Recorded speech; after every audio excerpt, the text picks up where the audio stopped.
Hi.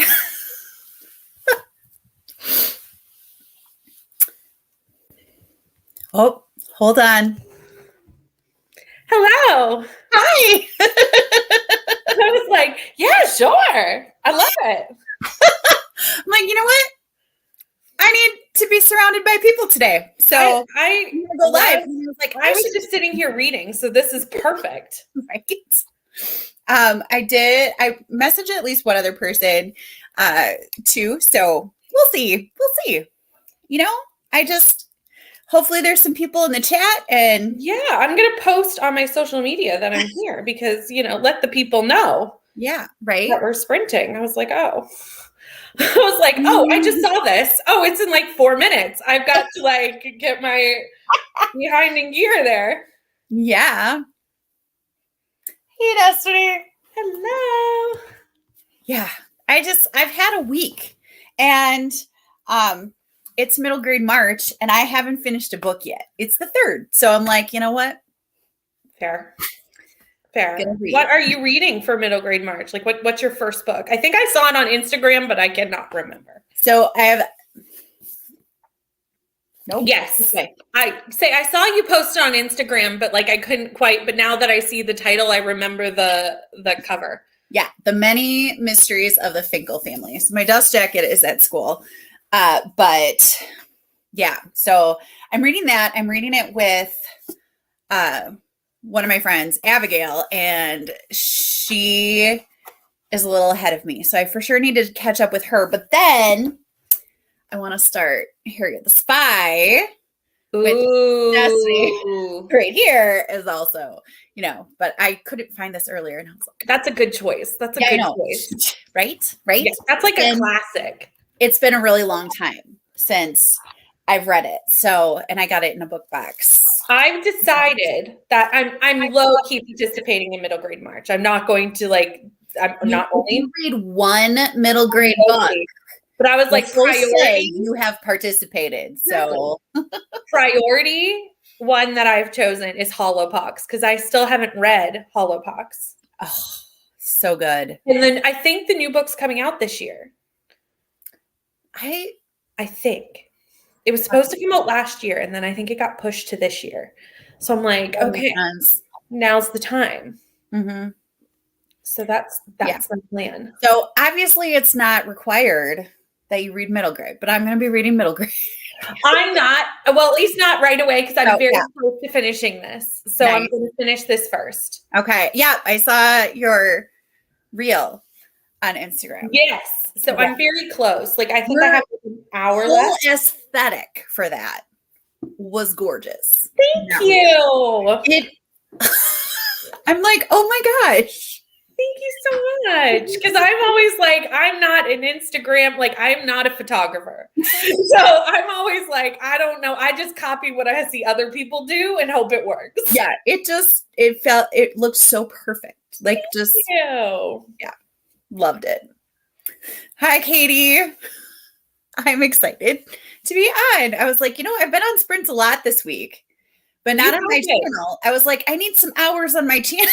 I think you've been sprinting more than I have this week, which would not normally be the way it works. I know. Yeah. Tuesday, Thursday. I was like, you know what? Doing it. Happening.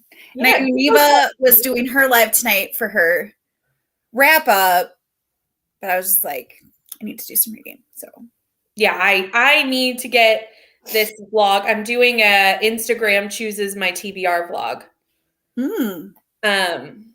And that's what this is for, which I will say, Instagram, it's an odd assortment of books. So what did you do? Did you put I just scrolled in the first 3 pictures I found that had books that I owned. I thought maybe you did my TBR. Or No. Nope. I just scrolled until the first 3 images, which made it the most random TBR that you have ever seen in your life. So there's a historical fiction, there's an epic high fantasy, and there's a contemporary romance. So this vlog is going to be just... Do you read historical fiction often? I love historical fiction. I haven't read it in a hot minute. Like, it's been a while. But then I did this Lovely City for my group book for Battle of the Boy Bands, which was historical fiction. And I was like, oh, I miss historical fiction. So I was actually really glad when this popped up, because I'm like, I'm kind of in the mood. And this month I have a lot of historical fiction because I'm doing Four Winds. Mm-hmm. There's a couple historical fictions on my TBR, but I can't think of what the rest of them are. But I think I have like 4. Nice. Yeah. Working on a Dark Prophecy, book 2 of the Trials of Apollo, trying to get over this nasty illness. 29th COVID yesterday and 29th negative. Ugh. Flu has been really bad this year, and strep has been going around at my school anyway. Yeah. We had a really bad RSV season here. Like, it was awful. That's nasty. That's nasty. That is nasty. Yeah. Mango shaped space. That's Wendy Mass. I don't know how to pronounce her last name. It's 4 letters. I should be able to, but that's a good author. I haven't read that one though. Probably should. It's hard to read all the books. I know. Yeah. Then starting Matilda. I love Matilda. I love Matilda so much. Yay. Oh, hi, Kelsey. It took me a second to place Kelsey's name. How sad is that? I'm sorry, Kelsey. I've spent more time with Kelsey this week than me. Yeah. Everybody else. That's okay. She won't be affected. Kelsey, I'm so glad to see you. Oh, must be more coming. Hello. There's Neva. Hey, Neva. We were just talking about how you have your wrap up tonight. I know. I love impromptu sprints because then I'm just like sitting around. I'm like, yeah, let's sprint. Yeah. Really? Yeah. Like, I also find it like impossible now. Like, it used to be that I couldn't read like unless someone was hosting sprints, and then I'd be in the comments. Now it's almost like I can't read unless I'm on camera. Like, then, like, the camera keeps me, the camera and the comments and the host keep me accountable. Elsewise, my brain wanders and I do other things and I don't do work. Well, I did a silent reading party in all of my classes today because it's right across the week. And they loved it. They had so much fun, but I like had all this other stuff that I needed to do. So I didn't get to read. Mm-hmm. So they got all this reading done. In fact, they were complaining because I didn't get enough reading time, and they all got at least a half an hour to 45 minutes of reading. That's awesome. During the time, like broken up, like we did we did 20 minutes, and then I read aloud to them, and then 20 more minutes, and then, or 15 more minutes, and then we played a game, and and then we went to the end of it. So, I mean, they got a good chunk of time to read, and they were all like, this is not enough time. Like, I'm sorry. And the people, there were so many people that were like, kids are not going to want to do that. I'm like, they definitely do. Hold my drink, please. I think also, when I was in school, what we read, as much as classics are needed, I think that that's not necessarily all we should be forcing children to read. Right. Mm-hmm. Because it doesn't necessarily instill that early love of reading that maybe you need. And considering the rich amount of stuff out there for children, for middle grade readers, young adult readers, there's so much rich stuff that's coming out now or has come out in the last 10 years. We can't rely on the classics and, voice and choice, but I so agree. And I had I had 4 snacks, and they were all Dr. Seuss inspired. So they were all from books. So I had popcorn and Fruit by the Foot and goldfish, the colored goldfish, and colored piece Chips Ahoy cookies, which Instagram got really mad at me because they're like, this is branded material. I was like, shut up, Instagram. They're like, you're probably making money off of this and you're using a brand. I was like, I really am not.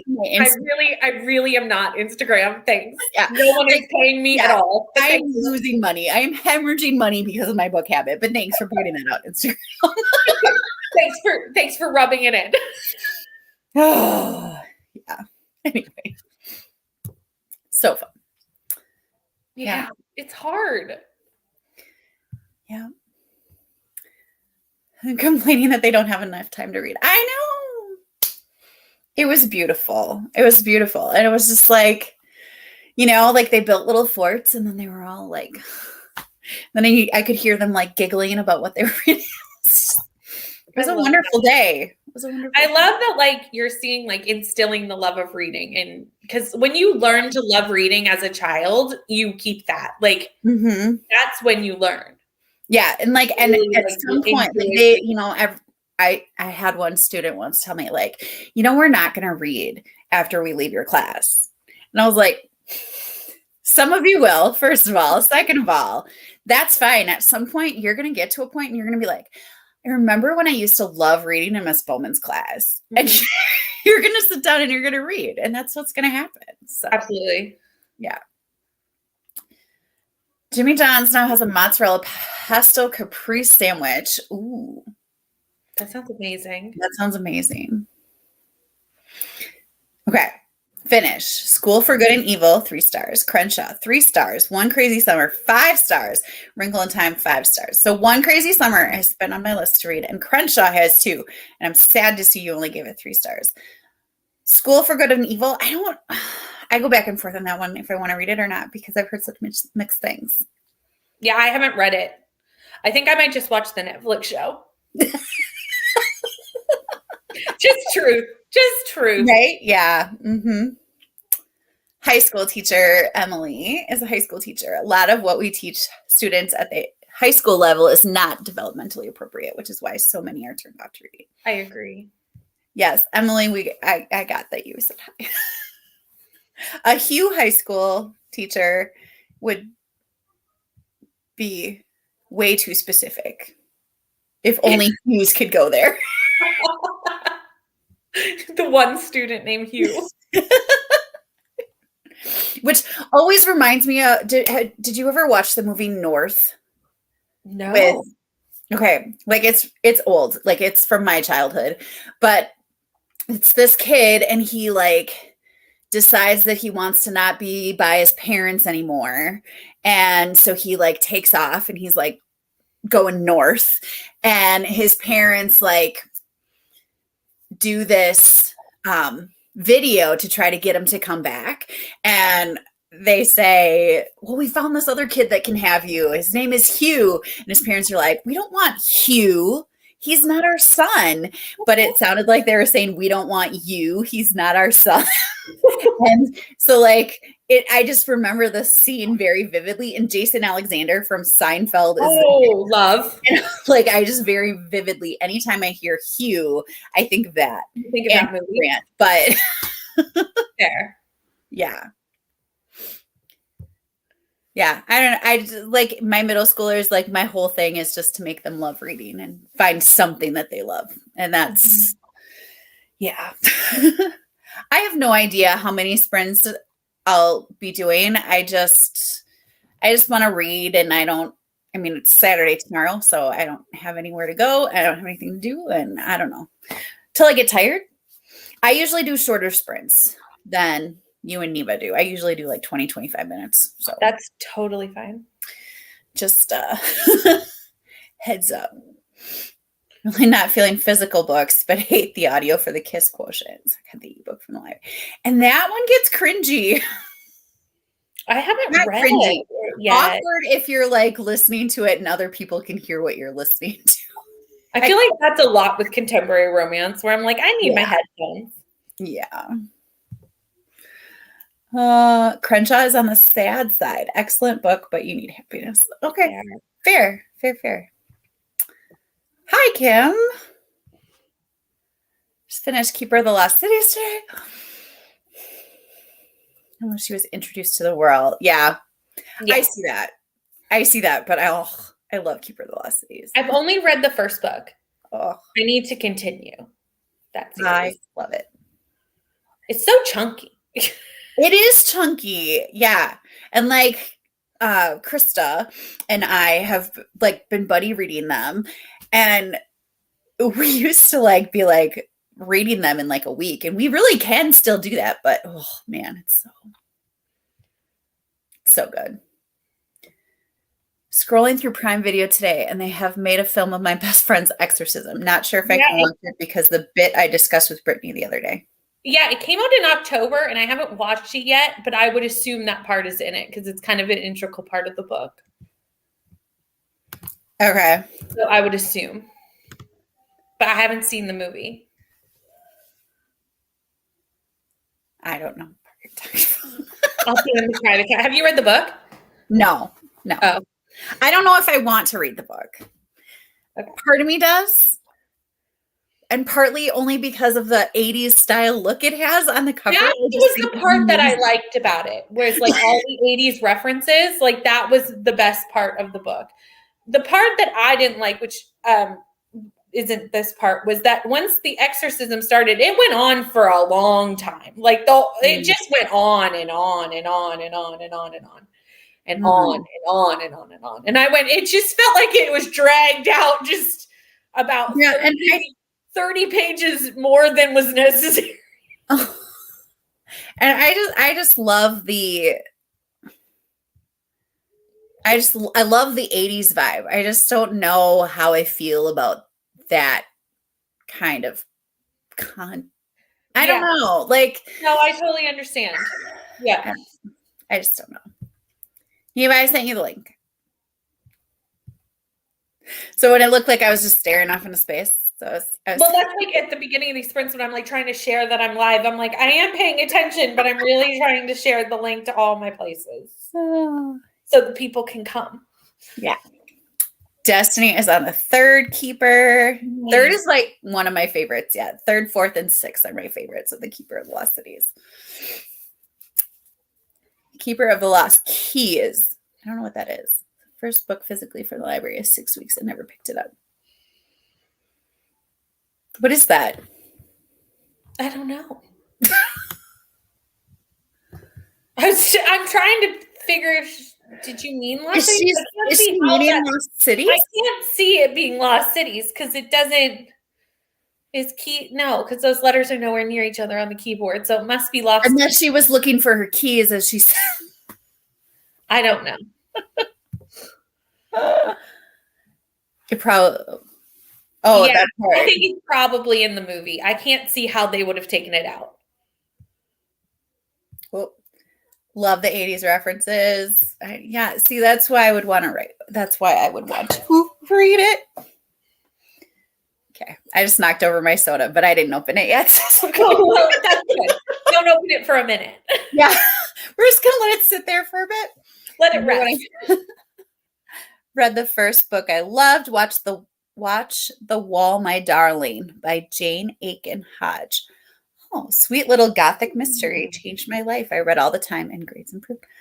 Interesting. I might need to look it up. When you read. I was going to say, a gothic mystery? That sounds interesting. And it's got like... Oh, please. Yep, yeah. Mm-hmm. Look that one up. Watch... It sounds like a middle grade, isn't it? The Wall. There it is. Watch The Wall, My Darling. Ooh. Oh, I love the cover. Fancy dress there. I love the vintage cover. Yeah. Oh, it's historical fiction. Romance. Well, it was first published in 1966. Interesting. Okay. I have that. Okay. Sorry. That's okay. This happens every time. There will never be a time where I don't go on sprints and my TBR doesn't grow. Like, it's just what happens. Yeah. Oh, she meant cities. Okay. I assumed that, but then I was like, maybe not. Maybe it's something different. Oh, see, look at this. I was talking to Ari about my keys. That's definitely something I would do. I've done that before, 100%. I'm like typing, but thinking something else and start to like type part of my conversation. Yeah. I like Dex and Keith. It's Keith, no A at the end. But otherwise, yeah, that's his name. Dex and Keith. Fitz is okay.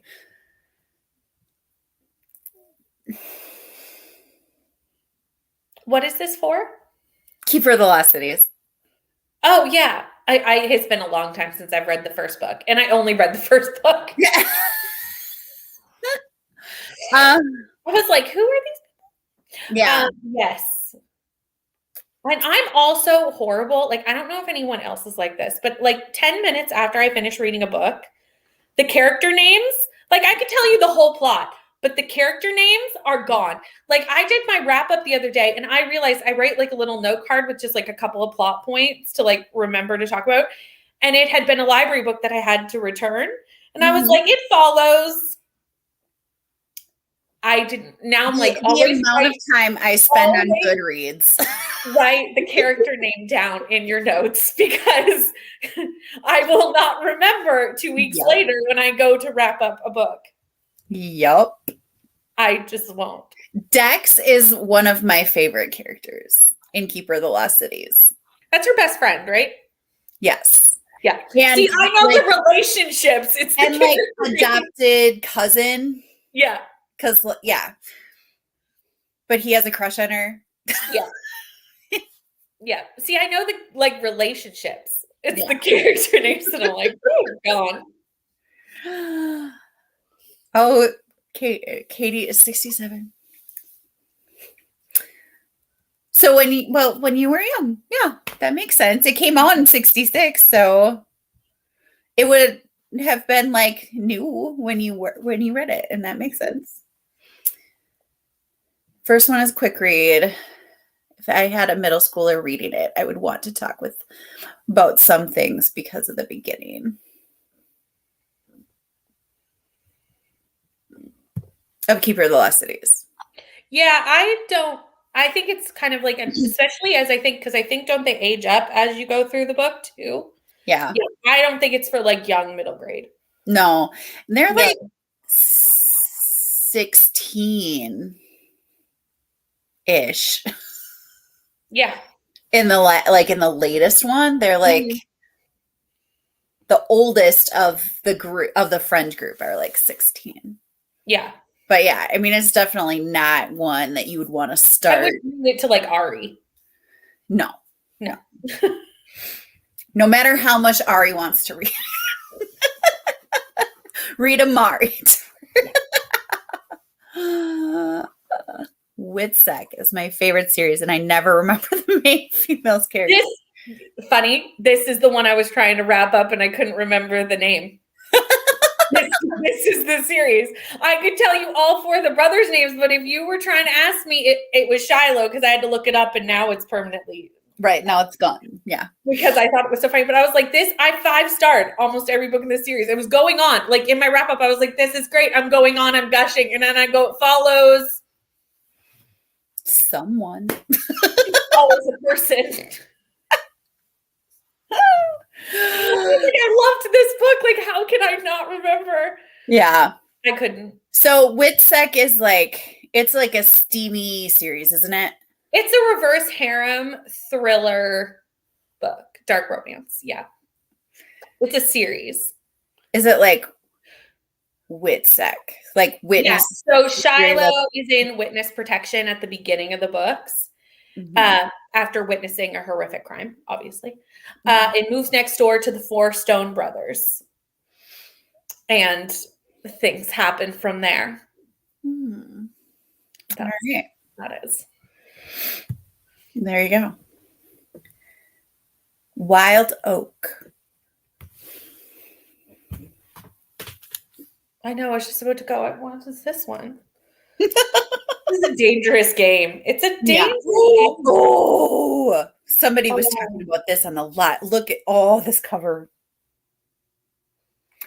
Is it all one word? That is gorgeous. I think yes. Oh, I love the cover. That is gorgeous. Do I want to read it just because of this cover? Well, did you read the first line of the synopsis? Because I suggest, and then you're going to want to read it. When the fates of a snow leopard, a child, and an ancient forest collide, the unimaginable can happen.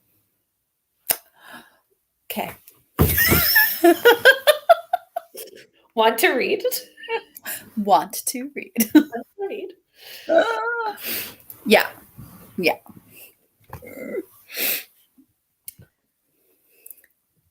Oh, I already did that one. She's in Woodstock the entire time. Fourth book doesn't come out until August. Oh, no. I know. I'm going to drop everything on August 31st to read that, but it's fine. It's fine. Yes. Oh, she's talking about Wild Oak. Borrowed it on... My life. Literally my life. There's always time to read. It's just enhancing your ability to deal with people. Always like, oh no. My TBR is only ever a suggestion anyway. Right. I was gonna say it looks like it has a whole, because sky on the cover is one of the prompts.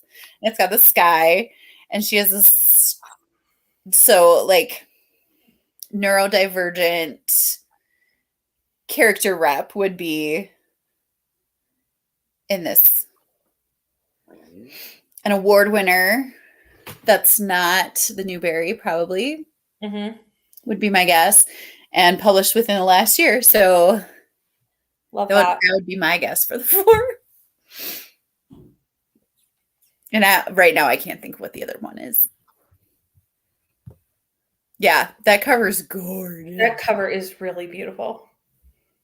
Wait, which did you borrow? Wild Oak on Lavinia? Yeah, no, I think did you borrow on Lavinia? Yeah, I think that was what happened. Oh, nice. Okay, well, it's been 27 minutes. I usually don't have people, so this is awesome.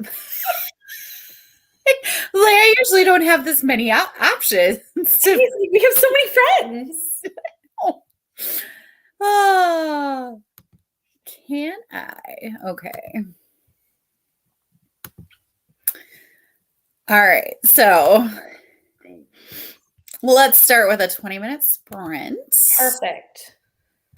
Okay. Yeah. She got Wild Oak. I thought that's what had happened. Nice. I love it. All right. So we'll do 20 minutes and see you in a bit. Sounds good. Okay.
Okay, I love that quacked. Like, that's my favorite timer that I've ever seen. I wasn't anticipating the quacking, but like I am thrilled with it. I use it in my classroom. That screen, that background. It's called Classroom Screen. And I use it in my classroom because I can put like announcements on my board and stuff, and I can put the timer for read to self time, R to S time. And hold on. And so like I let them choose what it is. There's a couple options. So like I can hold on, I'll go over here. Nope. This one. So there's duck quacking, crickets, cows mooing, birds tweeting. I love Mario. So this is everything that I want. Yeah, their current favorite is the ducks quacking. So that's what I mean, I can see why. Yeah. I was excited about it. For a while it was the crickets, but then they felt like it was too smooth. They wanted more boisterousness. Like, okay, guys. That's fair. That's fair. Whatever. That's fair. They are who they are. So absolutely. I read a chapter of my book. No, did I read 2 chapters of my book? I read 2 chapters of my book. That's so good. And then my friend texted me. So I was texting back and forth with her. So I made it to 85%. I don't know where I was when I started. Nice. But I'm getting so close to the end. I have 56 minutes left. So. And you're liking it. I'm really liking it. Yay. I'm really, really liking it. It's very interesting read. So I'm very much liking it. Nice. Instagram did good on this one. I'm nervous for the next one. Yeah. I feel like I know Addicted to Coloring's name, and I don't remember it. Zoe. So Zoe says that she grabbed her book, blanket, and iPad, come to the communal lounge where we live to read. Nice. Love to read, live to read. I don't know. Either one works for me. midnight there. Oh my goodness. Love it. Hi, Danny. Good to see you.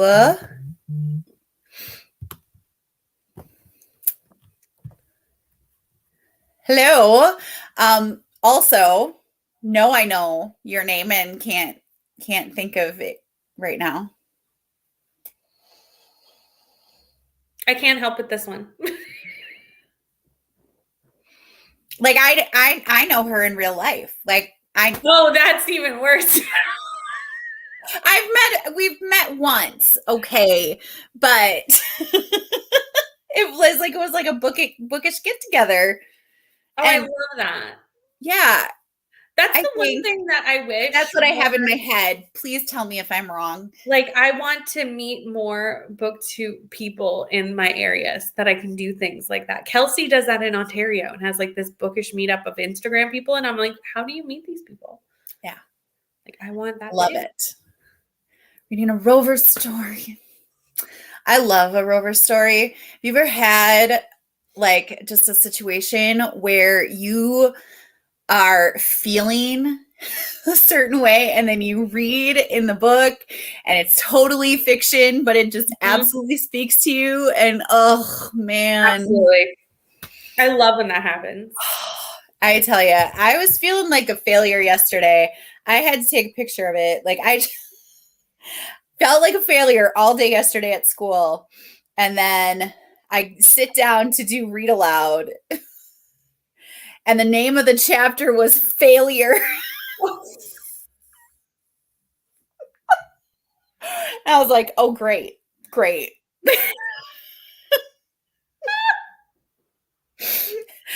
Oh, no. And this line got me so much. Failure is a terrible human feeling. It feels so much worse than being shaken around in the shake and bake test. It feels worse than being stuck. It is even worse than waiting. Ooh, that's a good line. Yeah. I liked that. So, yeah. So I'm trying to post on Instagram every day during the month of March. 3 days, I've done it. That's good. Super proud of myself. And I think tomorrow my caption is going to have that line incorporated in it and just a picture of Rover Story. But I'm reading it to both some of my students. Huh? The only way I keep up on Instagram is pre-scheduling. Like, see, if I have to remember to post, it's never going to happen. Yeah. I love it. I love the timer as well. Thank you. I agree. The quack is wild. I love it. Got some chores done on that sprint. Ready now. New PJs and everything. Nice. Steph. Nice to see you. Yay. 9 pages. Our Stephen King book pages longer. Yes. Yes. There's just so much one. I've only read The Green Mile. One of my friends wants me to read The Stand. No, not The Stand. The one that Stand By Me is based on. I would not call myself a Stephen King expert in any way, shape, or form. The Body. It's because like his favorite movie in the world is Stand By Me. And he's like, you're a reader and you've never read The Body? I'm like, okay, settle down. Chill out. It's fine. Chillax, man. Chillax. I don't even know if he's actually read the book. But I've never actually seen the full movie, so I think he was more appalled by that. But anyway. Is the longest, but they are really addicting too.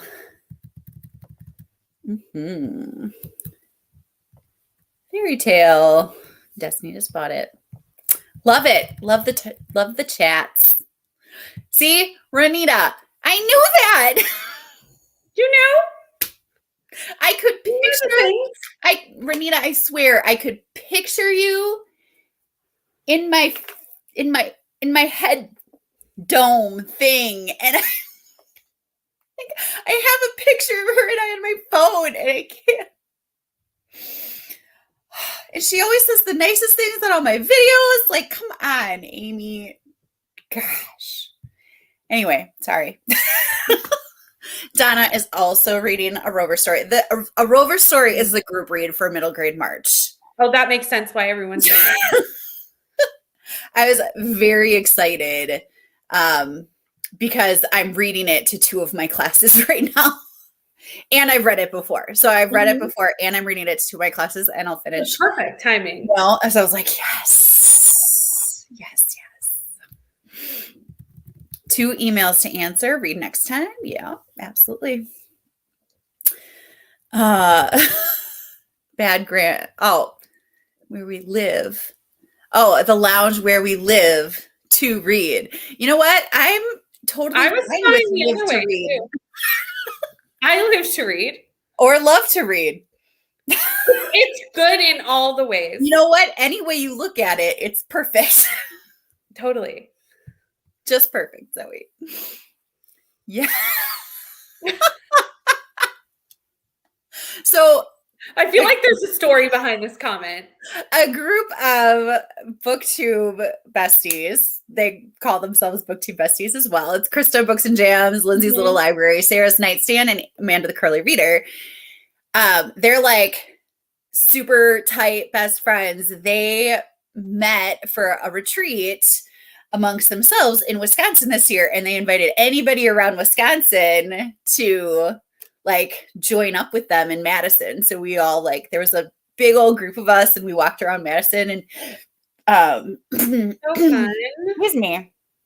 Drove around Madison and it was so much fun. I met so many wonderful people and it was just great. That sounds so much fun. And Renita was one of them. And I don't know why she's saying she's stalking, but she just always writes really nice things on my videos. She's such a wonderful person. She's in one of the Patreon book clubs with me too. So nice. I was tracking you. Who? What?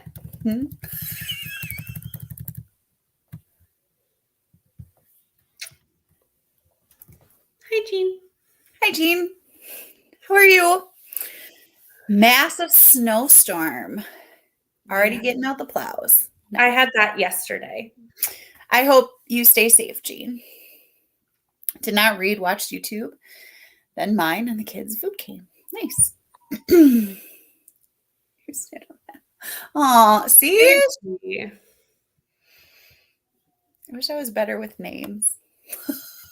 So bad. It's hard. Oh, see this. This is Krista is the one whose Patreon we both belong to, and she was kind of the catalyst to us. So hi, Krista. I hope you're doing well. We're just, chatting.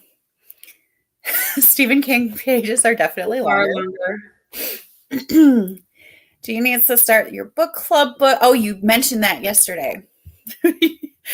Started the Zodiac Academy 5 instead. I cannot believe you are already up to book 5. I feel like I've watched Jean's progression through like the Zodiac Academy, and I'm just along for the ride. Like, I'm enjoying watching it. So much so. So much so. Same. Renita, you're the sweetest. Mood that I can relate to. Nice.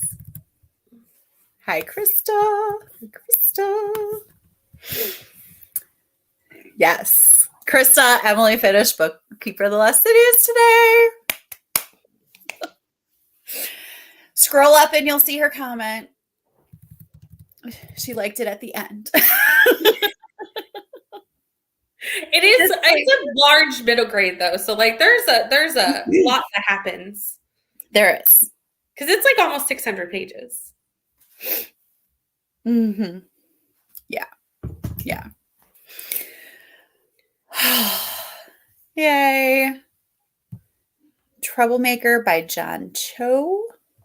Hi, Katie. And hello, Krista. Awesome.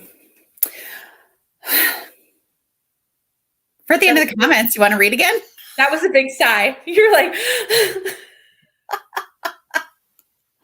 you got to the end of the comments. It's been a while. I'm trying to get used to this. That's how I feel sometimes. I'm like, we made it. The other night when remember Kelsey was like, you are really far behind. I was like, am I? And Kelsey's like, yeah. Yeah, like that comment was made 20 minutes ago. And I had 2 minutes left on the timer, and I was like, I'll catch up. You did. You did. Like, click, read comments. And then I got to the end. So that was like how I felt. I was like, I did it. No, it's an okay problem to have. It's a great problem to have. Oh, man. Yeah. You want to read again? Yeah. All right. Oh, wait.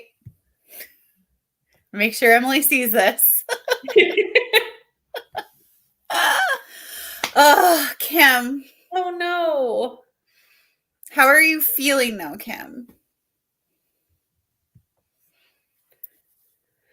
Who's got weathering happening? I had weather last night and it did interrupt my plans, but I have no weather tonight. We had 30 centimeters of snow yesterday.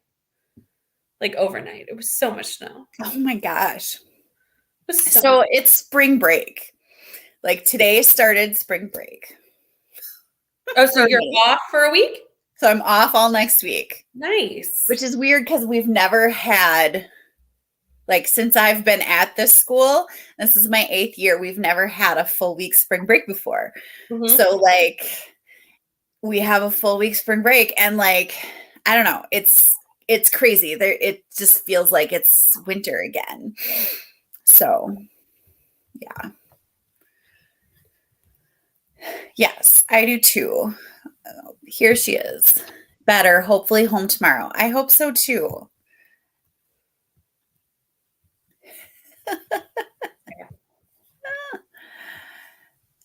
Nice. Driving home. Are you visiting your brother, Krista? Sorry, that might have gotten too personal. I'm sorry. Not everybody needs to know that, but okay. Getting snow tonight as well. Rain into snow tonight, just a couple of inches. Oh, you're homesick. Oh no. Ugh. It stinks to be homesick when you're a teacher. You really need to be sick. Or it's just not worth it to make something. Not worth it. I don't know. Maybe it's different for high school teachers, but yeah. Kelsey has 20 centimeters tonight. This is a thing. We haven't had like any snow yet, which is very odd for Canada and any place in Canada, but especially where I live. And Kelsey's constantly having snow where she is in Canada. So it's been a constant, like her telling me, oh, we're getting 30 centimeters. And I'm like, I still have grass. So I think now that yesterday was like my first snow. Like it's the first snowstorm basically I've had all year. Oh my gosh. So I think she's like, finally. I'm getting 20 more centimeters tomorrow, Kels. So it just waited a real long time, and now it's all coming. March is apparently when my winter is going to start. Yeah. Rude. Well, last week, Wednesday, we got sent home from school because of a snowstorm that was supposed to start at 3:00 when we get out of school. So we got sent home early. And then we had off Thursday because of the weather. And then it looked like we were going to have a snow day on Tuesday this week. We didn't. Like it just, or on Monday. Like there were places in the area that had snow day. And by area, I mean way north of me, but like close-ish. Close enough to be like, this might affect me. Yeah. Spring break is the last week of March. I honestly, because we homeschool, so like I literally have no idea. What does your day look like then? Oh, it's all over the place. Every day is different. That's the thing. But it works really well because my son has autism. So we do full year home. We school all year. We don't take summer break. So that we can do shorter days. Right. That's probably better for his like schedule. With the scheduling, yes. Because we were always having issues taking summer off because he just like needs that schedule and routine. So it works really well just to kind of keep the same routine like all year long. Right. And also then we can take like days off just kind of whenever something is fun that we want to go do. Like he's got the room to do it. Well, and and everything's a learning experience. So. Exactly. 80s this week. Pollen everywhere. Ooh. 80s. Nice. Pollen. It's okay.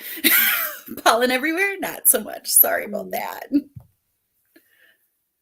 Who in Wisconsin was responsible for ordering spring weather during spring break? I don't think I was. Maybe I was.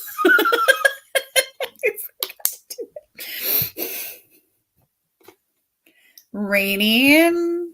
Oh, Krista was at church. Okay. Hello. So glad you're here. We got you, Renita. I read middle school papers for like on the daily, so I usually can figure. You're used to just figuring it out. Yeah. The problem is sometimes I just assume what it is, and it's totally not that at all. So that's when the problem starts. Fair. Self-contained special ed. Oh. Yeah, because any change in routine is hard for those kiddos. Yeah. And also I would assume like somewhat each child's plans would be different. Yeah. Well, yeah. And then, like you definitely don't want to just like go with the sniffles or something because those are the kiddos that are, I say kiddos, they're young adults at this point. You're high school, but yeah, they're all kids. Yeah. Yeah, but they're, you definitely don't want to put them at risk at all. Yeah, that'd be hard. Yeah. New snowshoes. Nice. Nice. Hello, Lisa. I am reading middle grade. It is not a requirement. However, Brittany might read some middle grade later. It depends. I have 56 minutes of this left. So at least 2 to 3 more sprints. Yeah. So I don't know how many we're doing to at the moment I'm not tired and I So I may get to hollow pox. You might. I might. I'm just gonna sprint so you have to make it to hollow. Fair. I'm okay with that. I'm okay. Oh. Yes, Neva, I think just went live like moments ago. Yeah, like so I don't know how long it will be, but let's sprint a little longer in case people want to watch it. Fair. Daisy and the Missing Mona Lisa. Oh, that sounds fun. It does. I love middle grade. I do too. Everyone's making me want to pick up middle grade even more. It's like the more we talk about it, I'm like, I want to read Holopox. Right. Let's do 30 minutes. 30 sounds perfect. Yeah. All right. Happy reading, everyone.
Hello.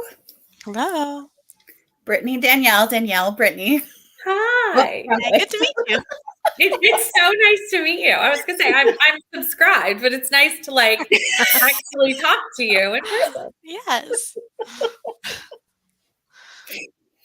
I just, I don't stay in one group. That's how I was in high school. I'm all over. I'm the same way. I'm the same way. Yeah. Like, what did I miss? Anything good? We talked about Stephen King. Talked about my reading party with my students today. Middle grade March. Middle grade March we talked about. A little bit. A little bit of everything. Yeah. Awesome. Yeah, it's been great. But welcome. How was dinner? It was good. We ordered Mexican. Ooh. Yeah, I had some enchiladas and some queso, and that's really good. Oh, yum. Oh. Here you are.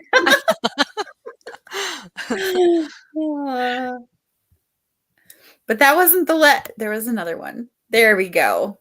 Renita. Okay.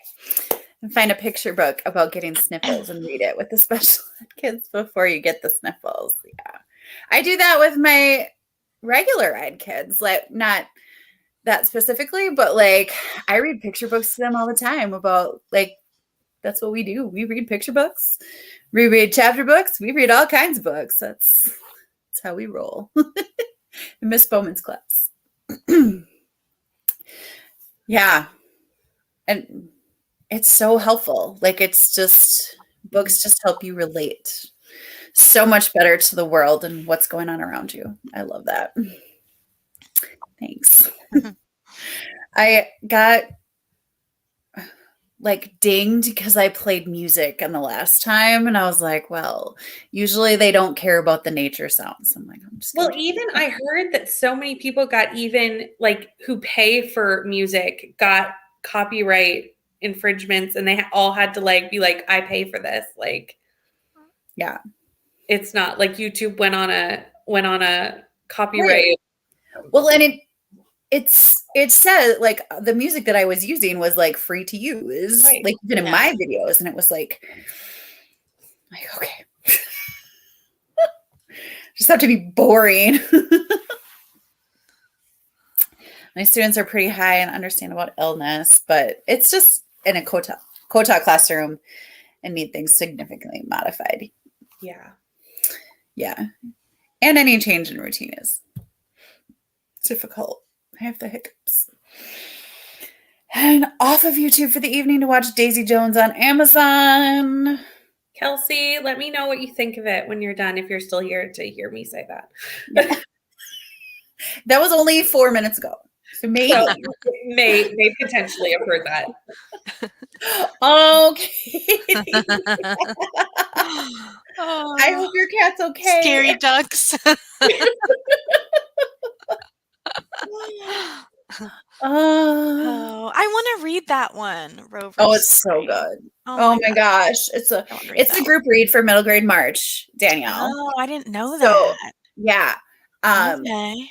So it's so good. I'm reading it to my classes, 2 of my classes.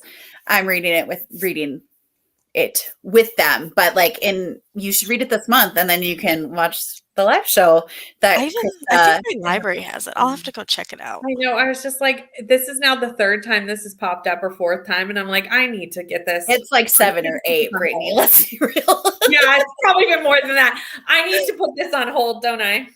You do. Yeah. You do. Yeah. You do. I mean, when you can have a robot making you feel more human, oh, you know it's a good book. Oh, I love that. Yeah. But did you read The Wild Robot, Danielle? No. Did you read it, Brittany? I love The Wild Robot.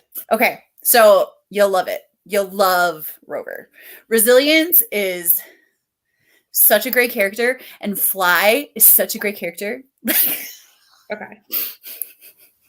My voice for Fly, it's like my literal favorite thing in the world that I'm not going to do right now, but if you want to see it, I would really like to hear Okay. I it. was just about to go. Can you at least voice message that to me if you're not willing to do it on the live? Like, see, I need Fly's voice in my head. Give me a second. This is what gets the ratings. Amy needs to get into character. Amy needs to get into character. It's like when I do the wrong voice for a character and they're like, what are you doing? So like the first like a bunch of chapters are like on my my teacher YouTube channel because I've had so many kids out sick. I have to like record the read aloud so they can see it later. Oh, that's nice. It's just not necessarily a bad thing, but here, let me see if I can. Nope. Okay. No, that's the wrong character. I'll pretend though. Okay. Zappity zip, I say when it comes up blank after the 209th try. Resilience. It may be time to let it be. That's I love it. I love it so much. Yeah. That's everything. See, like you would be the funnest teacher. Like, oh my gosh. Like if I had a teacher. It's so much fun to do. And it because he's this little fly. He's like this big, so he can't have a big booming sound. And then there's another Guardian, and Guardian is this big robot that's up in the sky, and you just hear her voice. So she's got this voice. Yeah. Love it. But thanks. I know I saw it too. I was like, I think we all saw that comment at the same time. Home and just sat for a minute to read letters from the lighthouse, which I'm loving so far. Work on editing and comments. Yes, Krista. She's so popular. She's so popular. She's so big. I love Krista. Love her. If you don't follow Krista, you should follow Krista. If you don't follow Danielle, you should follow Bakara. And if you don't follow Brittany, you should follow Brittany. Brittany loves reading. So like neurodiversity for Rover's story, I kind of think you might be right, Renita. I think like the scientist is like, she's definitely got some neurodiverse. Yeah. I can see that point being valid.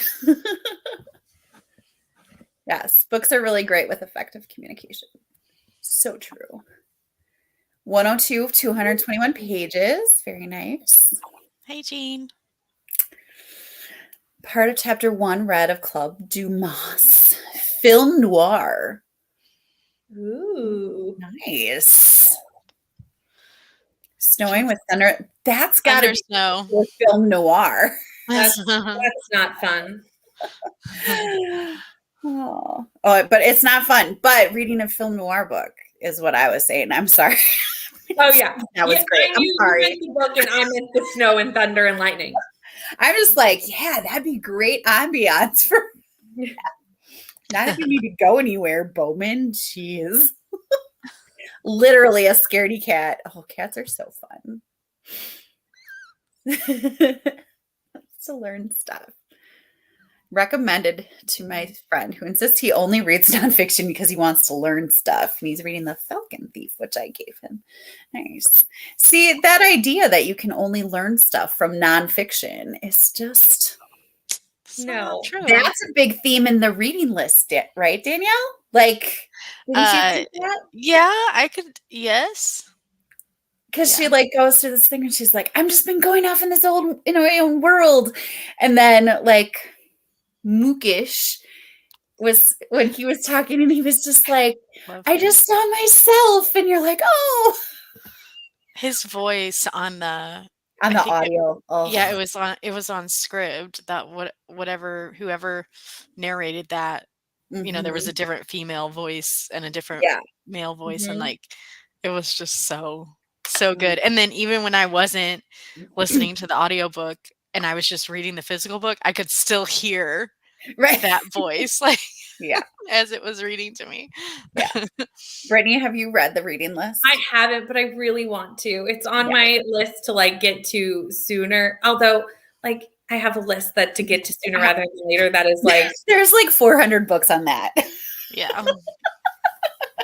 I'm gonna need to keep reading a book a day if I'm actually. Mine has exactly that many as well.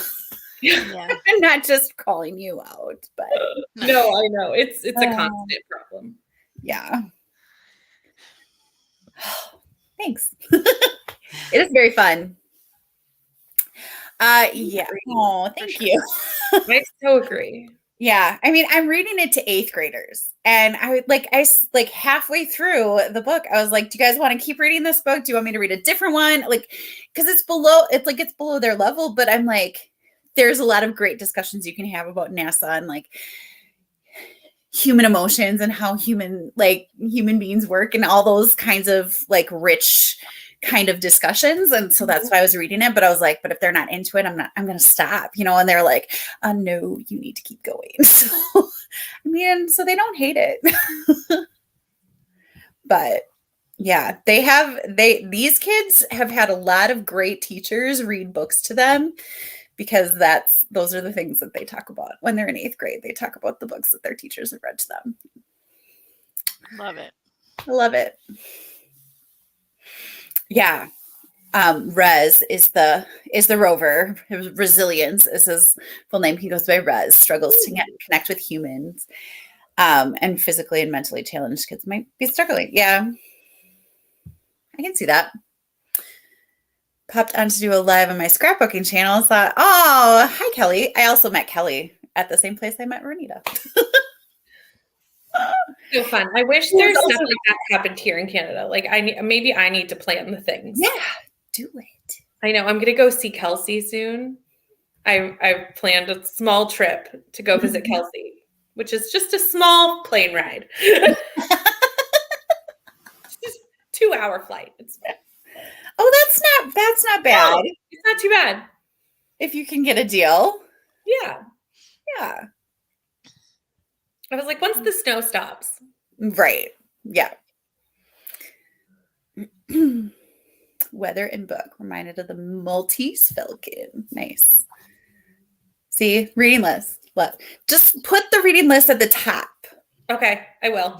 Like right under your middle grade, but then the reading list.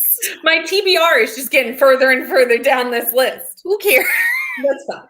It's all fine. TBRs are just ideas. They're just guidelines. We're suggestions. People are allowed to change their minds. I feel like it's just something we make for a TBR video and then forget about for the rest of it. Oh. I love reading fiction about places I'm getting ready to go on vacation. The more environment and culture and less rom-com interference, the better. Yeah.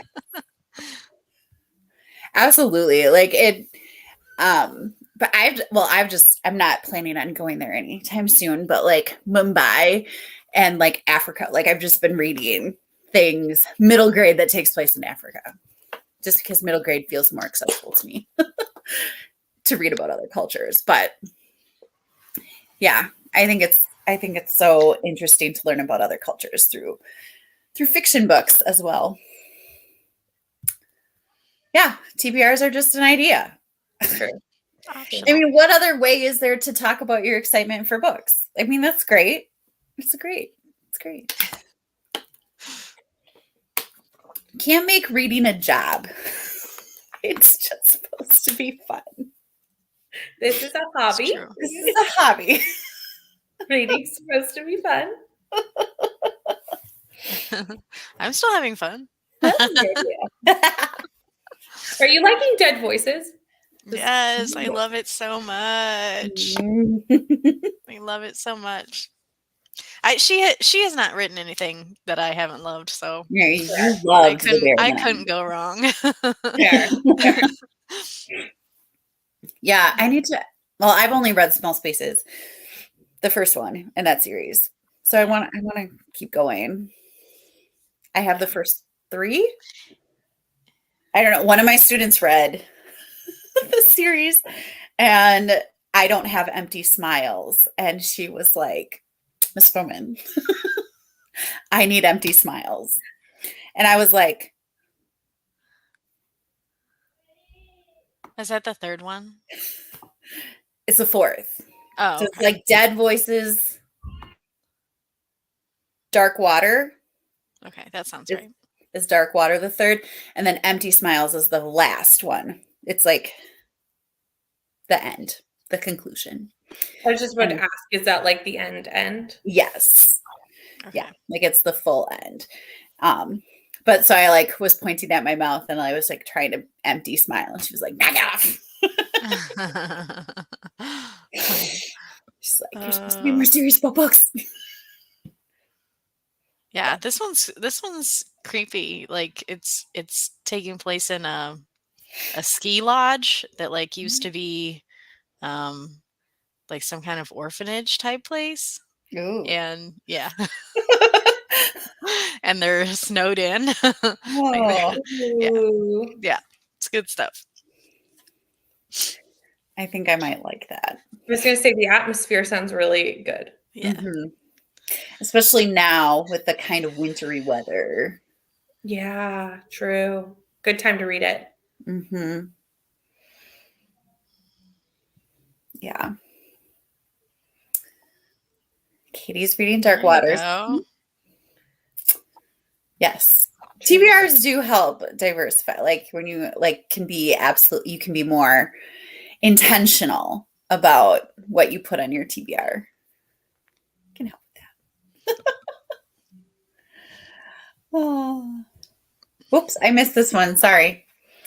Have reliable friends who commit to coming and make it a priority over all other options. You know, and the thing is, like, you can go and visit Kelsey and then just be like, Kelsey and I are going to go to this spot at this time. Join us if you're available. And then maybe people show up and maybe people won't. And that's true. You know, like, I mean, that's basically what they did. It's true. It's true. You know, like it wasn't like a formal, like, I don't think they like it wasn't like super pre-planned. Yeah. I mean, I think they put planning into it, but it wasn't like they didn't reserve seating or anything or reserve a spot or, you know, it was just like, we're going to be here. If you're here too, that'd be awesome. So then we were there and, you know, it was really fun. Krista might read Dark Waters this month too. We Sold Our Souls audiobook just came in for no. just a couple of days late. Just a solid 3 days after the readathon ends. That's always good job, Libby. Good job. Well, and I don't know, knowing what I heard, I would just skip it. I don't know that it's a book I would want to read. But Rainey gave it 1 star. I gave it 2. So, you know. Yeah. Rainey begrudgingly gave it 1 star because she couldn't give it 0. That is what Rainey the most like I remember vividly her talking about how excited she was to read this book and she wanted to give it 0 stars.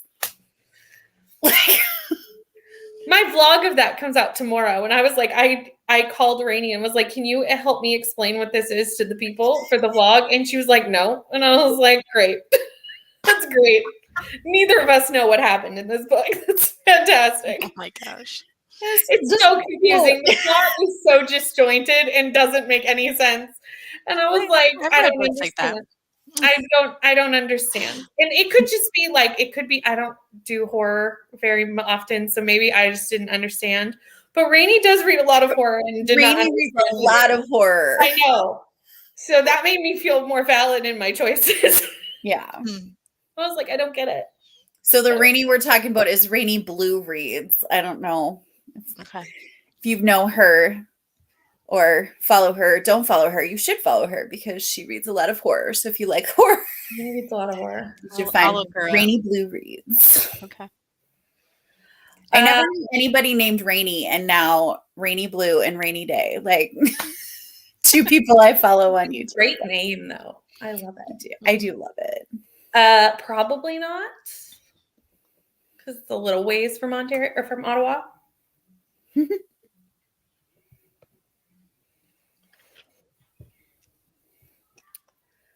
Oh, wait. Nope. She doesn't think she's going to listen to it. Neva liked it though, so like I don't want to trash on it. Yeah, Neva did. She did like it. It could happen. So, yeah. But Neva likes a lot of books that most people don't. I mean, she admitted it yesterday at Sprint, but yeah. Savage, Amy. I know. That sounded really insulting, but she said that herself as Chris yesterday. I'm not. No, it's okay. I said because we're doing. She DNF'd my group read book, and I gave that one 2 stars. So I was like, it's fine. Like I liked the book, you DNF'd it. You liked a book, I hated it. Like it's fine. We can still be friends. Yeah, for sure. Yeah, I mean, I still get a lot of recommendations for it. So that or a library for the reunion have a helium balloon or some kind of beacon for the followers to find you. Yeah, for sure. Bit of a mood reading as the month is going. No plans yet. Krista, how is your book a day going? Do you have 3 or 5 done? She's doing it this month. Wow. Brittany just did it last month. She did. I keep pointing. It's hard with the mirroring. It's the mirror. I don't know. Just returned it to the library. Not in the mood for horror. Yeah. Horror is something you definitely need to be in the mood for. Excuse me. Some odd thought Kelsey was further south in Ontario. There. No, Kelsey's just outside Ontario.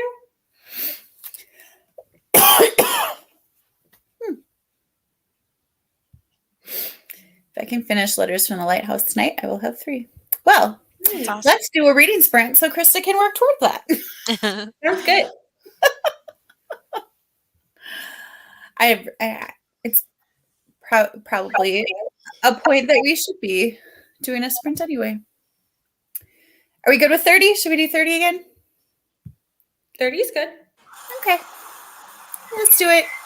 There will be ducks at the end if you're just joining us. Warn your cat. Warn your cats. Warn your cats.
I'm almost done with this page.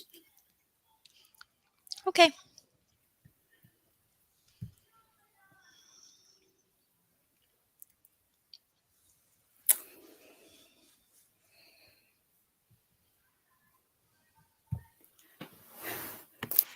All right. It was like the last page of the chapter.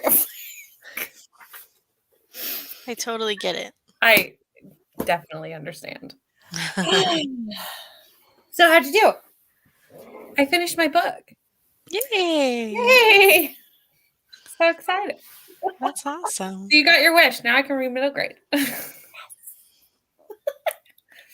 Just call me a bad influence. Sorry, not sorry. I read 18 pages. I just checked. I've got 106 pages left. Nice. I don't know where I started. I think I read 2 pages or 2 pages. I read 2 chapters.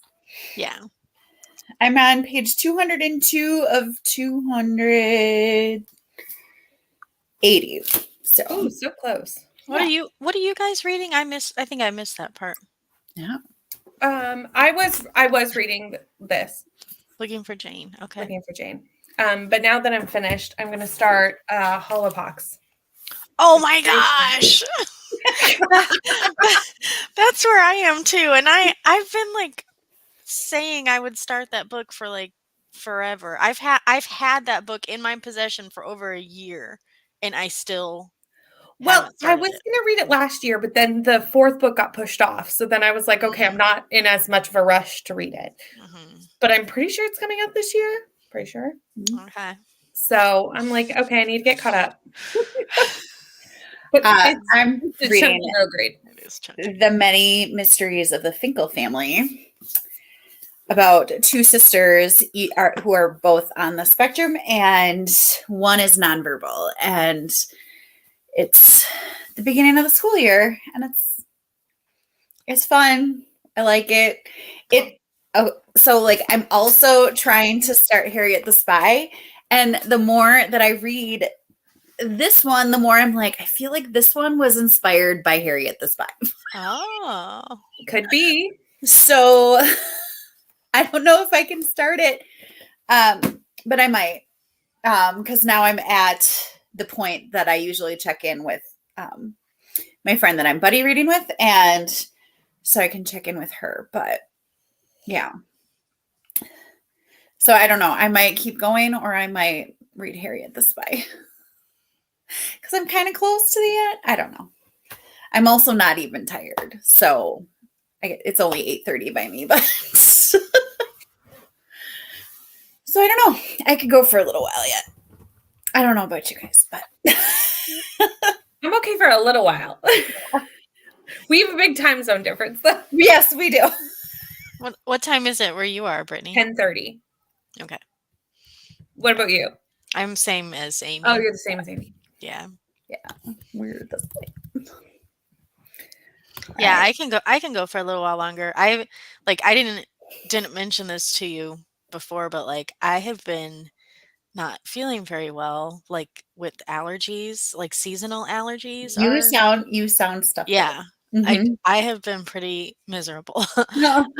So yeah, I'm good to go for another turn or two, round or two, but then I'll probably get off so I can rest some more. Yeah. Yeah. I don't know. I don't really have a plan. I don't even have a plug.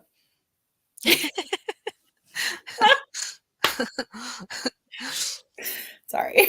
I just go until you drop reference every once in a while. Just go until you drop. Right? I'm just setting a timer so I don't get talking too much to do another sprint. So Krista is going to listen, but she needed to take out the trash and put some dishes away. There. Katie, how's your cat? Is she okay? Can't remember. Hello, Monica. It's good to see you finishing up Crown of Midnight. Nice. Whoop. Oh. Whew. 50 pages in a Rover story. How can I love a robot so much, especially robots? That's Oh my gosh, I love it. It's so true. It's so true.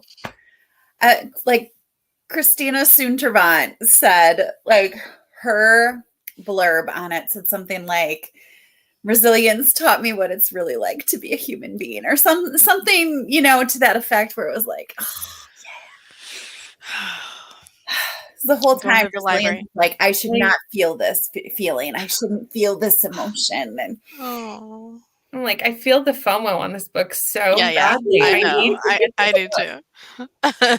I'm pretty sure the first chapter is on my teacher, Ms. Bowman's classroom. If you want to find me reading, I can have Amy read me the first chapter.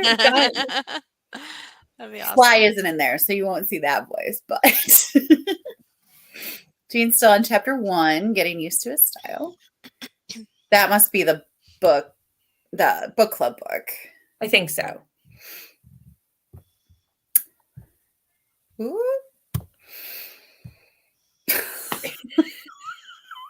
Is StreamYard acting up? Nope. My mouse pad area is, but I'm afraid to connect my mouse when I'm doing a live, because it wasn't last time, but one time, like, I kicked myself out of my live. Just gone. It was it my live? Or was it? It was during Catch-a-Thon, and I was with Krista, and all of a sudden, like, I was gone, and Krista was like, I don't remember. I think it was mine. It was during my live, because we did it on both our channels. And I keep on trying to go down to, like, just pointing the down arrow to go to the next one. Anyway, sorry. I wish that would work. Right? Read 19 pages and took a 6-minute cat nap. That being said, I think I'm going to say good night. Good night. Bye. Thank you for joining us.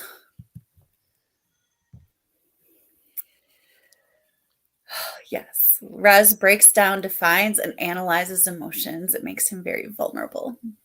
That is, yes, so true. So true. And, like, if you're a kid reading this book, like, trying to figure out how to process your emotions, you're reading about this robot who's learning how to process his emotions, and it's just beautiful. Harriet the Spy was my favorite book, read in school, read that 1 year with From Anna by Jean Little. I feel like I've heard of Jean Little. I don't know that I've heard of From Anna. I don't think I have.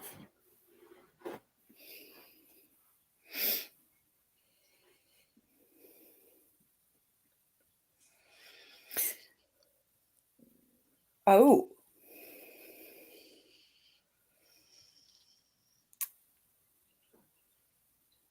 There's a house on fire in the cover.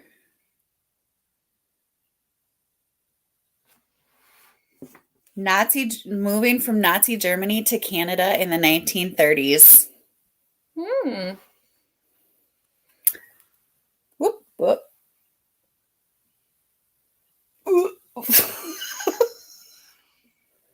I don't recognize that one. No, me neither. No, I've never. Jean Little. Oh, she read some of the Dear America, or wrote. Oh, yeah. She wrote some of the Dear America books. That would make sense. Cool. Okay. Sorry. I got sidetracked there. Yeah. So I read Harriet the Spy when I was, I think, in 3rd grade, and I loved it. And then I got a copy in my Books and Treasures box, and it was like the best month. It was August, and they also sent me randomly this mug to teach us to touch a life forever. and Harriet the Spy, I was like, we're best friends. They know me so well. Aw. So, yeah. And then Destiny, my friend Destiny, was talking about how she was starting Harriet the Spy. And I was like, oh, now I need to start it because it's in my head. So, yeah. I love that. Cute. I mean, it wouldn't be that difficult. Just got the braids. Yep. You know, and the striped glasses. sweater. And the glasses. Mm-hmm. So one of my students got glasses yesterday, and he's got bright red hair. Okay.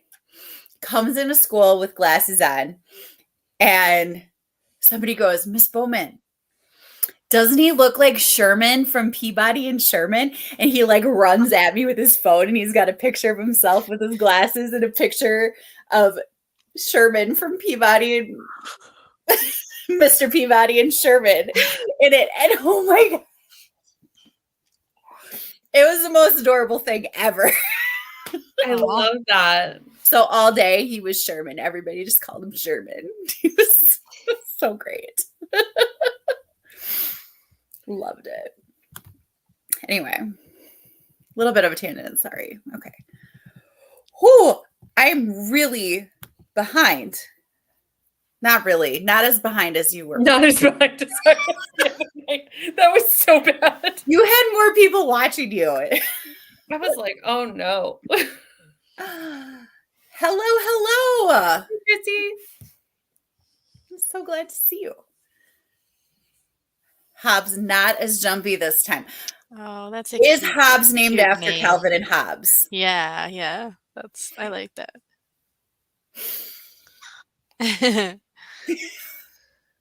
Yes, Rez taught me what it means to be fully alive. That's what Christina Soontaran put on. Oh. Like, come on. How can you learn so much from a robot? You just can't. You just can't.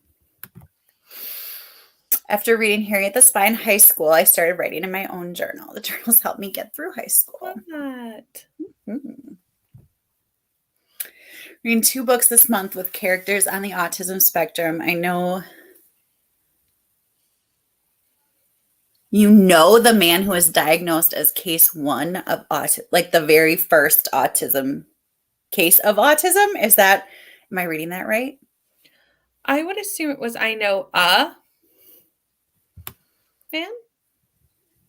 I don't know. I don't know.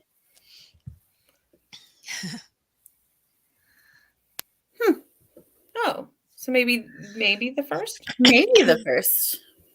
It is a fairly new diagnosis, isn't it? Like, I mean, it's been around for a while, but it hasn't had a name for a while. If that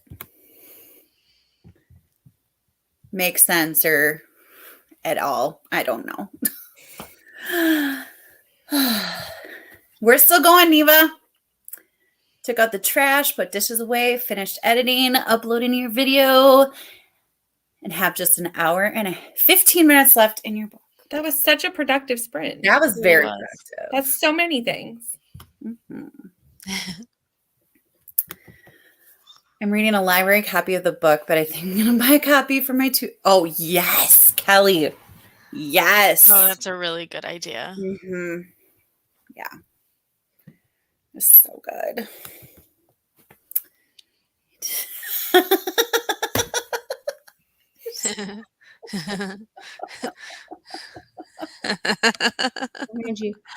That's awesome. Hello. Hey. Hello. Yes. Neva, Danielle, Neva. Hello, Danielle. Neva, Brittany. Meet you. Neva, Brittany, Neva. Hi, Neva. Nice to meet you. They're so like nice to meet you. Krista had to guide the group around the leaf and back onto the path until I was back. Yep. Yep. Mm-hmm. Jean Little recently died. They reissued some of her books, available at Indigo's. Is Indigo's back? I know Kelsey was distraught. Yes. That I believe so. Kelsey got it working on her computer. So I think what happened was that she had gone on it on her phone so many times that it had just decided that this was what the webpage looked like and wasn't showing that it was fixed. Do you know what I mean? nice. I was like, have you tried on anything other than your phone? And then I got a text message of like, oh yeah, it works on my computer. And I was like, I think you need to clear the history on your phone. Oh, Come over here. Destiny, you're 60 pages into Harriet. I'm 0. Oh, So I thanks. love Harriet the Spy. Yeah. I do. I love Harriet the Spy. Me too. I don't know if I I've wanna ever get read her- it. I wonder if Harriet the Spy is appropriate for Ari. I don't know. Would it be too old? Girl, you don't think Sorry. Ari's looking too No. old. She says in the background. Uh-uh. Like Nancy Drew is too old for Been Ari. a minute since I've read it. Ari's 5. Yeah. She's in I kindergarten, think, right? I think it might be a She's little. 5. She's 5 with the mind of an 8-year-old. Right. Yeah. I'm 5.5, Mom. Oh, 5.5. That half is very Mind important. of an 8-year-old. Can't forget that half part. Good Lord. Yeah. I don't know. I feel like it would be. I don't remember anything like untoward. Maybe I'll like reread it Yeah, I can't remember. myself and then decide. Yeah. Because like I'm definitely gonna read Amari, and Amari is a middle schooler. Yeah. Well, yeah. And Amari has like heavy topics. Well, like heavy Yeah, it has- topics it that has- you can discuss with her and it'll be fine, Yeah, I mean it has heavy. I mean, Heavier. POC is a POC book, so it has heavier topics in it, but Right. Yeah. it's fine. Going to save the last book for the summer. Been trying to read them during the season they are set in.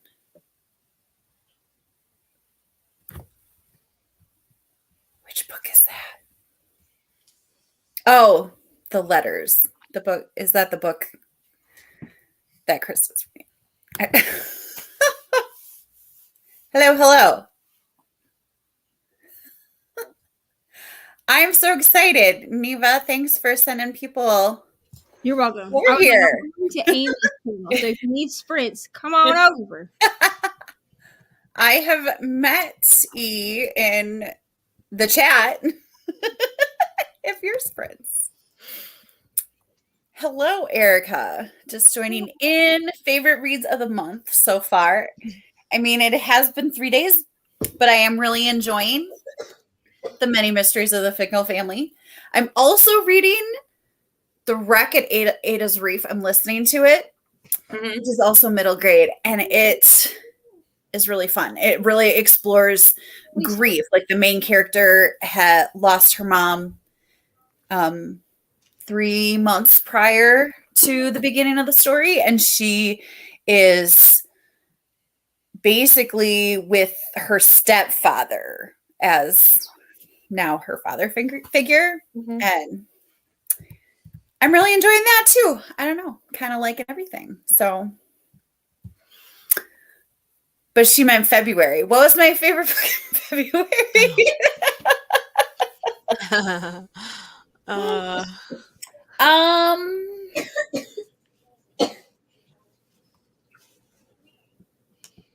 Anybody else? I know. My favorite was book- like, I have one. Yeah. My favorite book in February was Dear Martin. Oh, I liked that one. That was my favorite book in February. I mean, Do you also- have Dear Justice? okay, so here's the thing. I actually just talked about this in my wrap up. So I didn't even count it as a DNF because I do feel like I'll probably try to pick it up again. But I started Dear Justice and then I put it down and returned it to the library because I didn't connect to the character that Dear Justice is about like I did with Justice in Dear Martin. Mm-hmm. and I didn't want to read the whole thing and then give it a low rating. Yeah. Because I personally didn't connect to that character. Because I know why that book was written, and it was to connect with other readers that would connect to that character. Yeah. And I'm not really one to like read a book and then be like 2 stars because I didn't have a connection to this character. Like I just feel like that's crappy. Mm-hmm. I really did love Dear Martin. Like I really did love that one. I loved Dear Martin. It's been a while since I read it, and I have Dear Justice, but I haven't read it yet. I loved Dear Martin. I don't feel like we got enough of the character because we follow Justice's best friend's cousin in Dear Martin after he goes to jail, right? And I just didn't feel like we got enough of his character for me to really be connected to the character enough to want to read a whole book about him. Yeah. That was just me though. But that one and Finding Me by Viola Davis, probably a tie. And they both put me into like a book hangover halfway through February. And so then I had to try to pull myself up with contemporary romance. So did it work? It did work. It did work. Okay. So the very last book that I read, I actually started on February 28th at Brittany's. Did you finish it? And I finished it on February 28th. And it was Love Rescheduled by Jennifer Peel. And I loved it. It was exactly what I needed to read on February 28th, apparently, because it was really good. And like I complain all the time about, I feel like I complain about it. I don't know that I put it on my channel all that often, but I complain about poor mental health.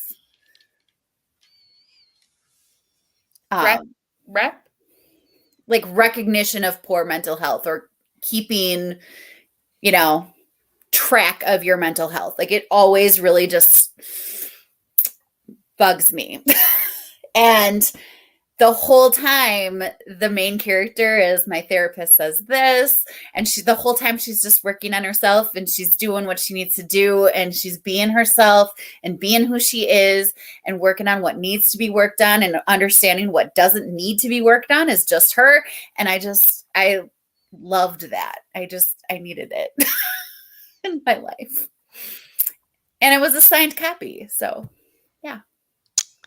Bonus. Hobbs is named after Hobbs from Calvin and Hobbes. I love that. I love it. So when Jean was Harriet for Halloween, she wore a hoodie and notebook pen and already had the glasses. There you go. Yeah. Hello. I recognize these people. Chrissy is reading Disney at Dawn, Finley Donovan, and The Night Swim. Honestly, that's some good books there, Chrissy. Yeah. The Night Swim is one I want to read. Finley I love. I have the third one I haven't read yet, but I have it to read. So, yeah. Great books. So yes, he was the first known case of autism. Diagnosed when he was 3. He's in his 80s now. Interesting. The 70s. Makes sense. Thanks again, Neva.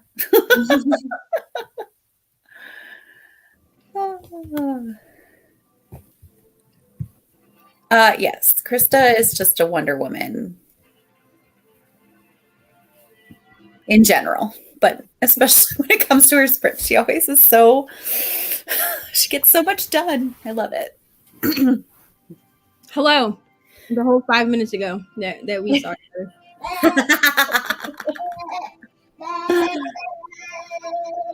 Oh, 1943. Okay. Not done any vlogging or any updates. Don't know if I should just scrape what I have or what. Diagnosed with bronchitis. Still. Oh no. I'm so sorry. I hate to hear that. Yeah. Just you do what you got to do. Mm-hmm. I'm so tired of being sick. I was sick for like 2 weeks in January, and like I'm sick again. I'm like, I'm over this. Yeah. And allergies can be like so debilitating too. Yeah. Yeah, for sure. And it's really easy to say, oh, it's just allergies. Well, no. It's like, oh, it's just a cold. But sometimes I feel worse when I have a cold than when I have like a serious illness. Mm-hmm. Yeah. Well, it's like Ari. She's been doing this. Like, there's literally nothing I can do. Yeah. So, like, through my whole life, she was just like, and I was like, oh my god. I was like, these people are gonna think I'm neglecting my child. So I'm like, here, eat this caramel because I know you're this hard candy because I know you're not gonna suck on a cough drop. And then she spit that out because she said it didn't taste good. And Yeah, it tastes like a gum drop.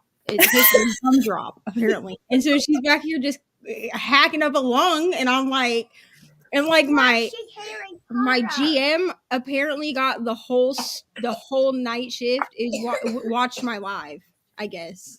And I'm like sitting here like about half of these books. So I realized he was in the comments, and then he came back and he said the whole shift just wants to tell you to keep up the good work, and they're loving your lives. And I'm sitting here like, I love you guys so much, but also half these books I've been talking about are pure smut, and at least 4 of you on shift right now are 17 years old.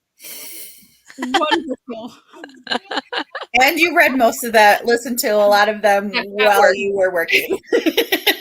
Yeah. I either read or I mean, some of them I read like on my Kindle at work, but I'm sitting here like, okay, please don't go home and tell your parents because I don't need that in my life.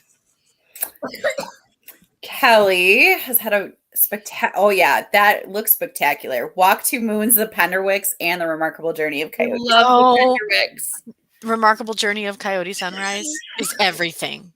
Oh, I don't think I've read everything. And I know nothing about any of these books. Oh my gosh! So let me go add these to my list. Yeah, because why not? What else is Sprints for? I already got a book from the library that I added to my team. Okay, added that to my list because I've never read that one. Which I love Coyote Sunrise. Coyote Sunrise, and by that reaction, I need to Walk to Moons. The video where Danielle, where you reacted to Coyote Sunrise. Oh my god! I was like crying, thinking of my experience with the play. Oh my gosh! Okay. Is this book going to make me cry? It's you, Brittany. Of course it's going to. No, I just like to pre-know so that I don't read it on. Yeah, I think I cried. Yeah. Do you know what I assume? I assume that if people, but in a good way, if people say it's not going to destroy you, then I'm like, oh, okay. I'll but then find I what just I assume everything is going to destroy me because do I cry at everything? Was I the idiot that read A Man Called Uva on Sprints? No. Yes, I told you not to do that. In my defense, I said not to do that. I was like, it'll be fine. I'll be fine. Well, and we were in the same spot in the book. Just I did in my review. In my review, I said I cried and it was a good cry, and I'm glad I did it.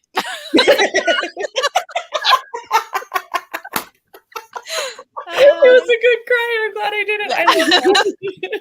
It destroyed me, but I'm glad it destroyed me. I watched the Auto movie yesterday, and I cried just as hard at the movie. Like it was, and I knew what was coming, and I still. I'm watching that tonight, and I'm very scared to watch it. Luckily, I'm not watching it in the theater because I was like, I don't really need that energy. Like I already cried in front of the entirety of Beyonce's internet. Like I don't need to do it in a public place. Yeah, that's an at-home movie.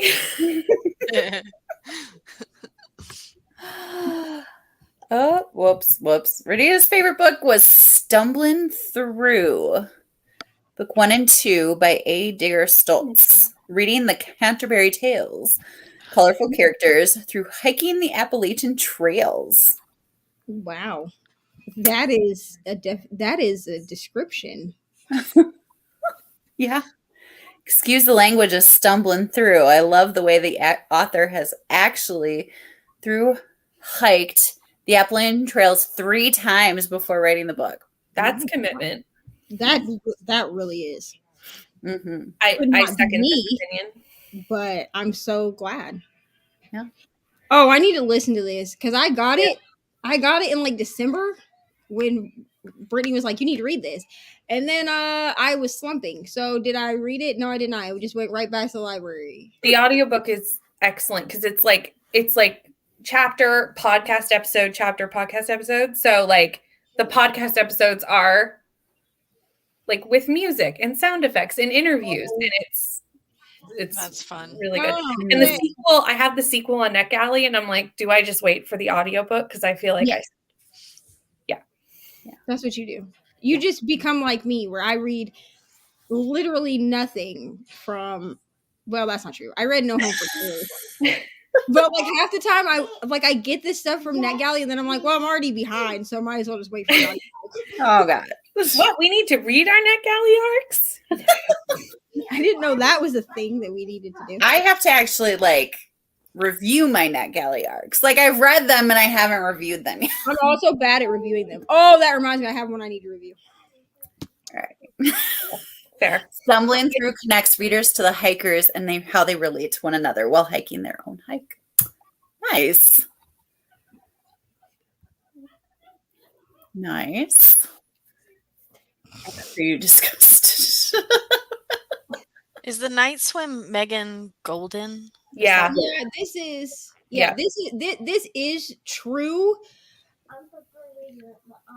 But just because he came in, so what I'm hoping is that because of when he left the comment, he left it after I think I talked about Whitsick, because the only other one that I really talked about was Bonded by Thorns, and all I really said about it was that there was like some male stuff in there that was more intense than I was expecting. Not, I mean, I have nothing against male. I just, wasn't expecting it to happen. And I'm hoping that what he did was he just let the kids watch it while I was talking about like all the thrillers and horror books I read, because like if they go home and tell their mom like, oh, we watched our night manager talk about Grady Hendrix, I mean, just don't let them read it, But if they're 17, I highly doubt they're gonna. I mean, that's also true. Yeah. I mean, I doubt they would listen to their parents. I feel like 17-year-olds would be shocked by very few things. But like, I also don't want to send them down like the KU smut hole that I go down. No, that's true. At 17, like I'm not trying to be. I don't want to go down that hole. Exactly. I mean, it's great for you. I love that for you. I'm not trying to be it's not where I want to be. Trauma. That's why I tell people like, please read trigger warnings. Please know that I read taboo stuff. Like you need to know that. Don't think you're going into dark romance that I read for like the fluff. It's not that. Yeah, so, I like fluff. Read it, I get it. I like the fluff. Kelly is on track for a book a day. That's exciting. Yes, start with Coyote. It is. Okay. Coyote will make you ugly cry, which is very funny to me because of Coyote Ugly, but you'll ugly cry. I'm not going to make it through this book. Okay, so I'm going to make it through this book, but I'm going to have to find something else that I can read on sprints, because otherwise what'll happen is I'll wait till the 24-hour sprints and I'll be like, I'm going to read this Coyote book, and then I'm going to read the whole thing on sprints, and then I'm just going to be like, at 2 a.m. and no one needs that. No one needs that. I always say those are just like not sprint books. Like I have a sprint book and then my crying book that I read. That's what I'm going to have to do. Not with the internet. Yeah. Okay. Whew. All right, so my timer went off like a long time ago, so I'm gonna get through the end of these. Spectacular books planned because it's middle grade March, so of course. Yeah. Read our NetGalley arcs. What? I thought they were just there, Yes. for. I am talking. I thought they were just there for collection purposes. It's fine. Right? That's for sure. Yeah. Yeah. Krista just put out a video on how to read a book a day because she does it for middle grade March.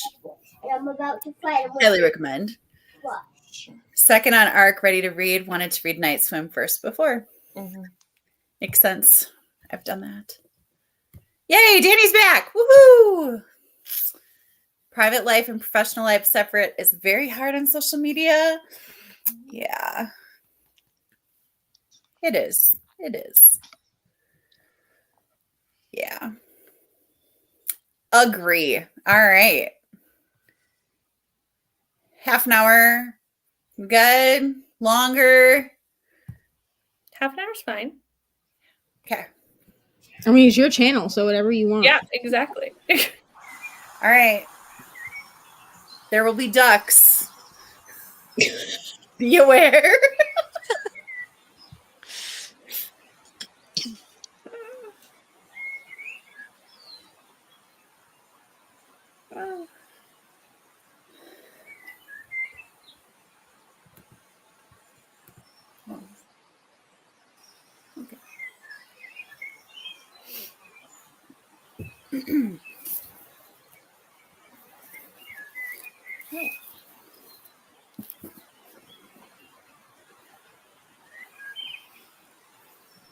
Amy, you're not muted.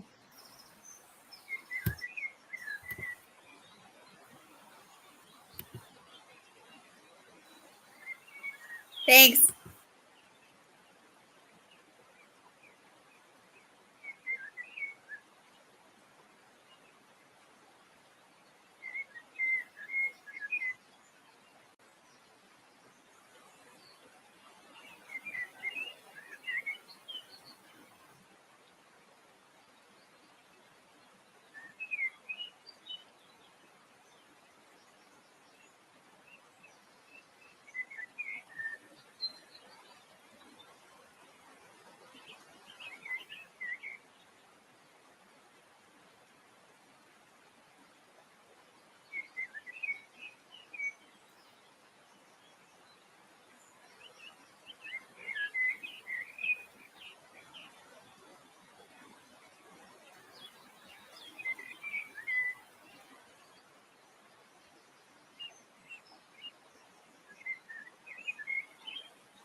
Hello. How do we do? I read like 20 pages. Did good. I'm slowing down. Of Holopox? Of Holobox. Ari, shoosh. I made 16.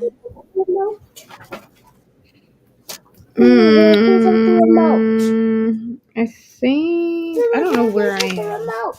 To be honest, what? Here.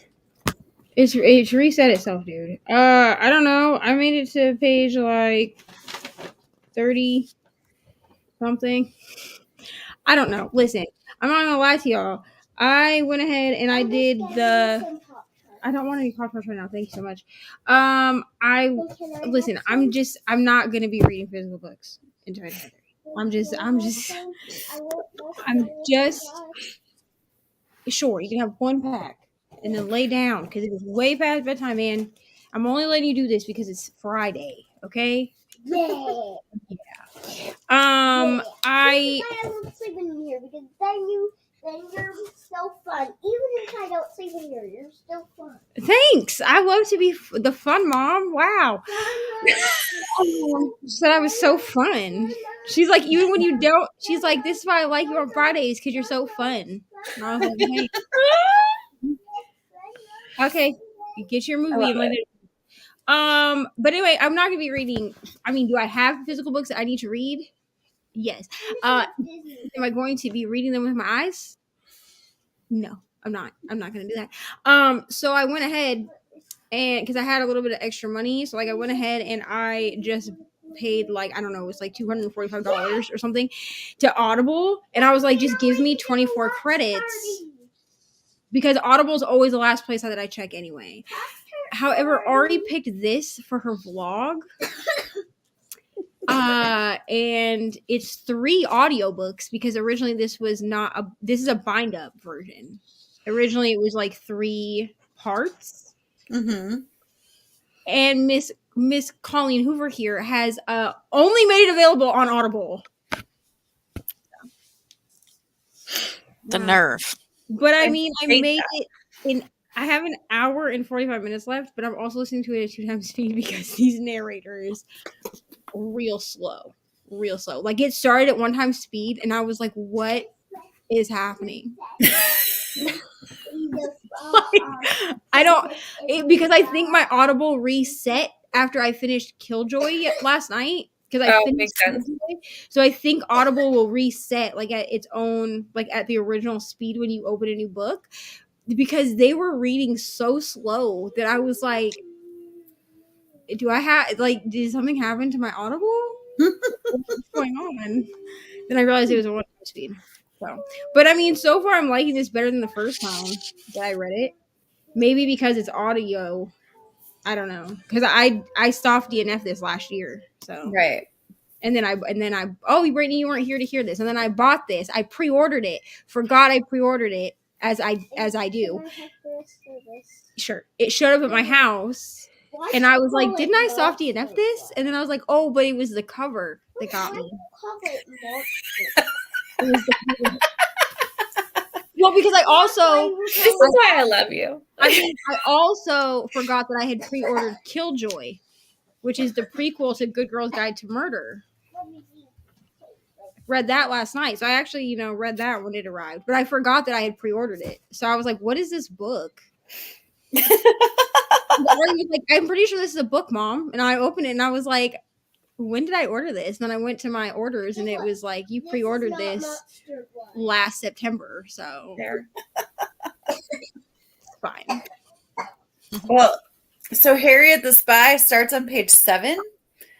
So I'm on page 22. But I didn't read 22 pages. What is to be honest, that math, I was like, that math was a lot harder than it should have been in my head. And that just shows how tired I clearly am. Because I was like 15. I was like, that math would have been easier. Yeah.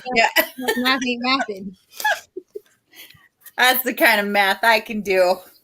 I don't teach math for a reason. True. Oh. Thanks, Renita. More wine for reading. Wine and reading are a great pair. That's a great place to have a meetup at a winery. Oh, yeah, I like that idea. That would be a good place. Hey, buddy. There will be ducks. I feel like the ducks take me back to when everyone was using the kitty cat timer. Mm-hmm. Yeah. I love it. Meow. The only person that I know that still uses that is Lexi. Like that group, Lexi and Michelle. I was gonna say Michelle still does. But I had to stop after it scared Mr. Reading with Neva. Like out, like he was relaxed, like going to bed. I thought he'd heard it before. And he's Prince right now. I was like, yeah. He was like laying in the bed. And then the meow happened. And when I tell you, I've never seen him move so quickly because when we had cats, they weren't allowed in the bedrooms. So he jumped out of the bed thinking that the cat was under the bed. And I was like, what are you doing? He's like, the cat's in here. And I was like, no, sir, that was the timer. And he's like, you're going to have to find a new timer. And then Sarah found the one that I use. So. Yeah. Nice. So Kim's electronics were dying. Oh. Nice. Hello. Hi, Courtney. Oh, I made it to exactly page 40. I found where I was. Oh, okay. And Krista left. And Brittany and Danielle are about to die on us. So we Yeah.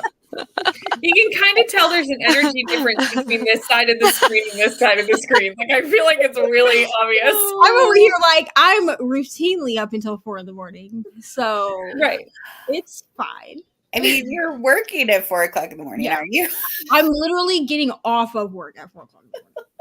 So yeah. My sleep times are when everyone else is awake. And so I wake up to 50,000 messages and then I'm like, so sorry that you guys have been talking and need my input on things, but I also have been asleep. So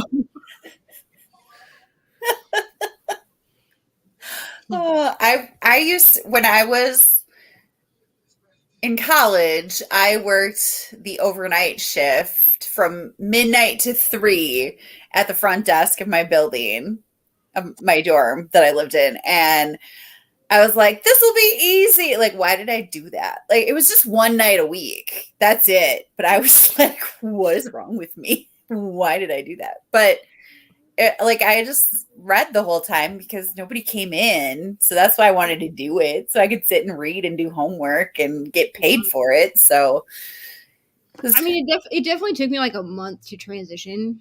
Mm-hmm. I really had to let certain people in my house know I have to sleep during the day because for some reason that didn't compute to people. So Mr. Reading with Neva would be knocking at my door at 10 a.m. and I was like, sir, I have only been asleep for 2 hours. And then he'd be like, I don't understand why you're so grouchy.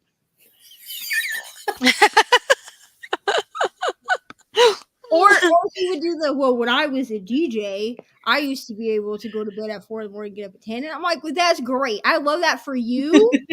I am going to be a raging mean person if you do that to me.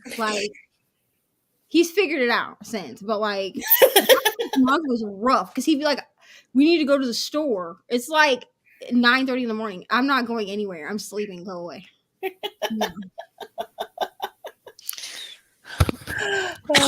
I think what was hard for me is as with you being every day, that's your shift that you work.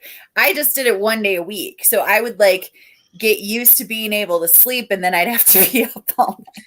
So you never got into a routine. Yeah. For me, it's 4 days a week, but then I make myself stay up the other 3 days. Yeah. Because if I don't, then my body tries to reset. And then that next day, that next Saturday at work is I'm dragging the entire shift. They're like, what's wrong with you? And I'm like, I'm just tired. It's fine. Just finished 5 stars. I have a question. Kiana, what were you reading? Because I don't think I know. I don't know what. I have a follow-up question. That's all. 58 pages. I had to stop at a critical part. I Sorry. hate when that happens. You can ignore me. Ignore us. Page 111 of a Rover's story. So impressed with myself. I was impressed you got that because I thought we were going to have another The Love Hypothesis moment, to be truthfully honest. Listen, We really did. I can only do certain short, like when they shorten it to the, what is that called? An acronym? Yeah. When they do that to me, I'm like, listen, some of these, I get it. But that Love Hypothesis one, I was in the comments for that. And I was like, I don't know what any of this is. I started reading the comment and we all got to it and went. I was the one reading it and I was like, what is TLH? Yeah. Literally, we all just kind of stopped and stared at the screen like, does not compute. no. I'm the queen of doing that and then being like, wow, that sounds like a great book. And then I like move on and then somebody, whoever posts it will be like, it's this book. And I'll be like, oh, and then I'm like, well, now you know that I had no idea what I was. Hobbs just looked at me as if he was saying, I hear the duck. Where is he? The cat's We've just like assimilated Hobbs to the duck timer. 34% into There Are No Saints, and ooh, it's getting messy. And I wasn't expecting you to read it with inflection. That's what I love that. That was the best part of the live.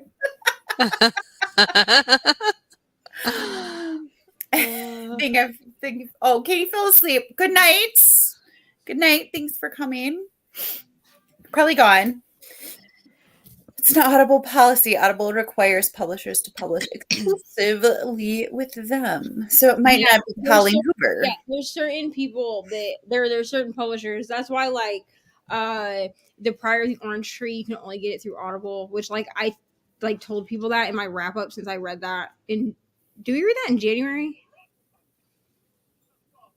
Brittany? No, we read that last year. No, we did not. The Prior of the Orange Tree we read this year. No, we did not. It had to have been. Yes, we did. There have only been 2 months. And I know this because the last book that we buddy read was A Man Called Uva. Which was last year. Which was at the end of last year. Then we read Babel and we read Priory after Babel. Because we read it in January because I was at Raven's for her birthday party. Oh yeah, that's right. We were talking about how many chonkers you had on your January. That's true. Book is still at her house because I've been back there. But like my whole year is skewed because I did 28 books, so it feels like I read that. Okay. So 5,000 years ago. But I have that was like 35 books ago.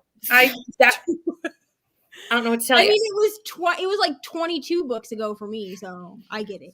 But I have to tell people when it's an Audible exclusive because otherwise I feel bad when people are like, I couldn't find this anywhere but Audible, and I don't use Audible because there are people that don't use Audible at all. Right. I use it as a last resort. Like I'm only gonna use Audible if I can't get it anywhere else. There's a YouTube video that tells the dark side of Audible. I bet there's a bunch done. There are plenty of wineries between you and I, Kelly. We can make this happen. Nature noise timer is the bomb. I know. It's beautiful. What books are y'all talking about? Holopox. Mm-hmm. Dead Voices. Dead Voices. Never Never. Harriet the Spy. Horrible sleep schedule game. Yeah. Whoop. Ooh, The Ugly Truth About Publishing Audiobooks with Audible. Do like Audible, but I think they're a bully industry for small publishers. I can see that. I can see like KU might be like that too. I think KU is like that too. I think KU is because Like Never Never is no longer available on KU. I checked because I had said last night on my sprints that I originally tried to read it when it was on KU, but it appears that now since they have published it as a bind up, you cannot get it on KU anymore. That makes sense because the bind up is with a traditional publisher, isn't it? Yeah, it is. Yeah. It's with Canary Street Press, whoever the hell that is. They tend, and Colleen Hoover you tend to know what, like, reminders of him. I'm pretty sure she published on her own or, independently, whatever, because it's still available on Kindle Unlimited. And so is Layla. But she got all the rest, like a bunch of the rest of her books. Like Verity was traditionally published. That's how we got like the hardcover version. And a couple of the other ones went like all the ones where the like slammed, like where all the covers changed last year. It was because they were traditionally published. So you can't get any of them on Kindle Unlimited anymore.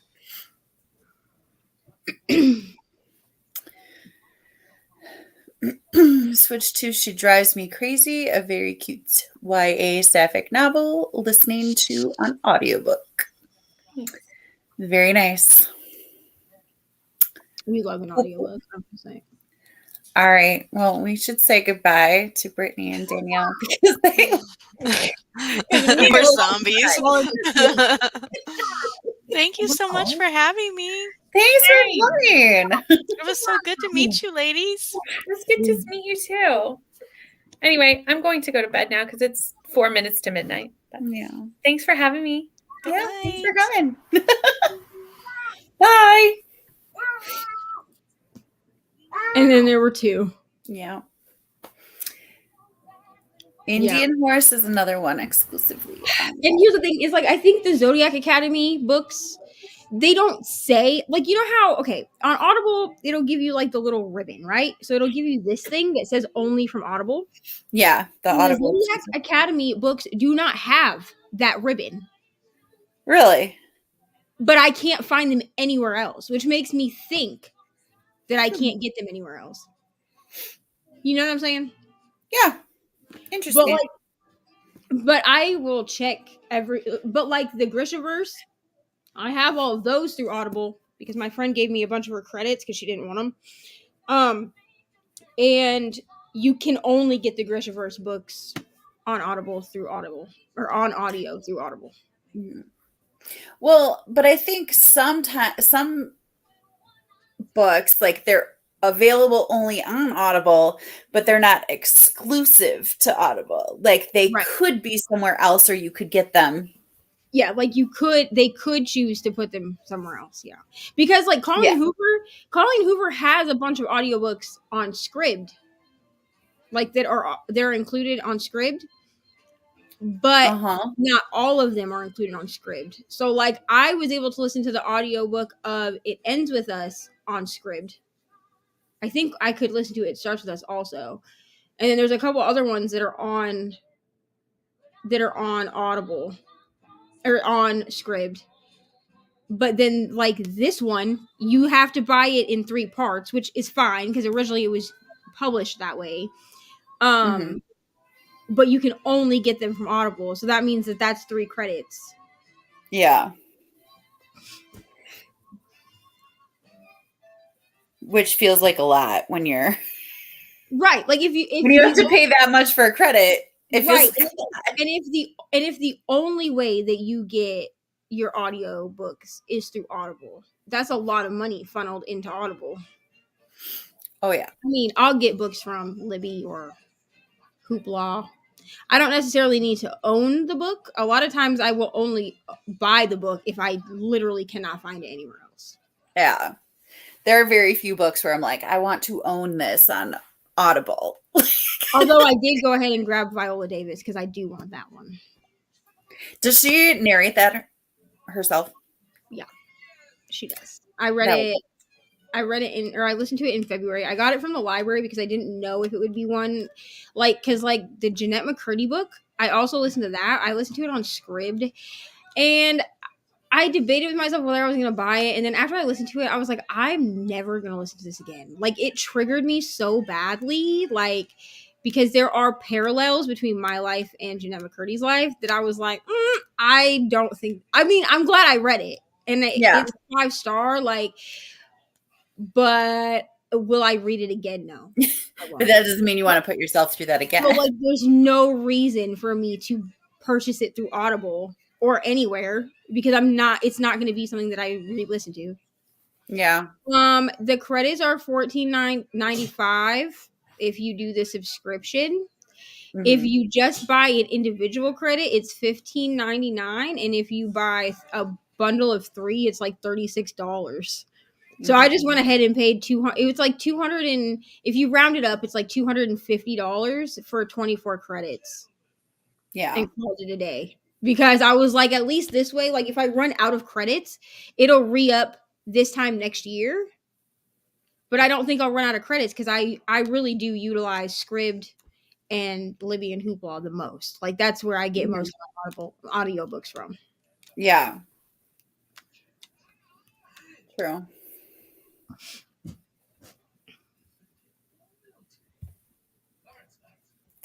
Okay. Isn't it $14.99? Yeah, it's hold on. I can pull it. Well, I guess it's 13 if it might be. Well, hold on. I have it open. No, I literally have it open because I needed to have it open in order to do the credits earlier because I literally did the credit thing while I was. Okay, so let me see here. Credits. Because it's like you have 26 credits. Yeah, thank you. My next credit is available March 3rd, 2024. Okay, so yeah, it's $36 for a bundle of 3, which they always try to like get you to do that. You know what I mean? Like they're always like, please purchase the bundle of 3. Like so it's $38.30, so it's like $40 for a bundle of 3. It, like with tax, at least in my state, it comes to $38.39. Okay. The individual, or not the individual credits, but the I don't want to return. Oh, that's what she was talking about. 3 at a time. Yeah, I mean they factor out to being like between $11 and $13 a piece if you bundle them together. Yeah. So they push you to buy the 3 at a time. They don't want you. But to just have the subscription is $14.99 a month. It's like $14.95. Yeah. Now I paid a little bit more because I had like the premium subscription or the plus subscription, which I still have that by buying the 24 credits, but it gives you the plus catalog gives you a bunch of audiobooks that you don't have to use a credit for. That's the only membership you can get now is the premium plus. Because I started with just the regular one and they were like, your thing is now a premium plus and this is your only option or something. I don't know. Yeah, so your options for memberships are you can do, that's not what I wanted. Okay, so you can do $7.95 a month, which that is just the plus catalog. Oh, that would make sense. Okay. So you can do because for a while I was thinking about switching to the $7.95 because there was one point where I wasn't using credits at all, but I was using the plus catalog for like readathons. So like I was using it for like rom-comathon last year. I used the plus catalog for all my contemporary romance because they have so many. Mm-hmm. You can do $8.50 and that gives you a credit every other month. And then you get the plus catalog and special access to the Audible rewards. $14.95 is what used to be just the 1 credit a month, but now they give you 1 credit a month plus the plus catalog. Okay, that's what So you get everything that you would get for $8.50, except that instead of every other month, you get 1 credit each month. So you pay it every month. But you pay $8.50 every month and only get a credit every other month? Right. So you pay $17 for 1 credit. So what you're paying for is you're paying to have 1 credit every 2 months or every other month, So bi-monthly, but you're really just paying extra for the Plus catalog. Yeah. Like you might as well just pay $14.95 if you're gonna do a credit option. Or you can now, but they also added a $22.95 a month option, which gives you 2 credits every month, plus everything else that you would get. So the Plus catalog and the access to Audible rewards, which the Audible rewards is like if you use 3 credits, they give you a $10 voucher that you can use for audio or ebooks. Yes. I did see something like that where they were like, now use 3 whatever. That's actually how I got the first 2 Zodiac Academy books. I had used enough credits that they gave me like $20. So I was like, okay, cool. So they were basically free for me. You know what I mean? Mm-hmm. It might be. Now you're finding the free books for the Plus catalog.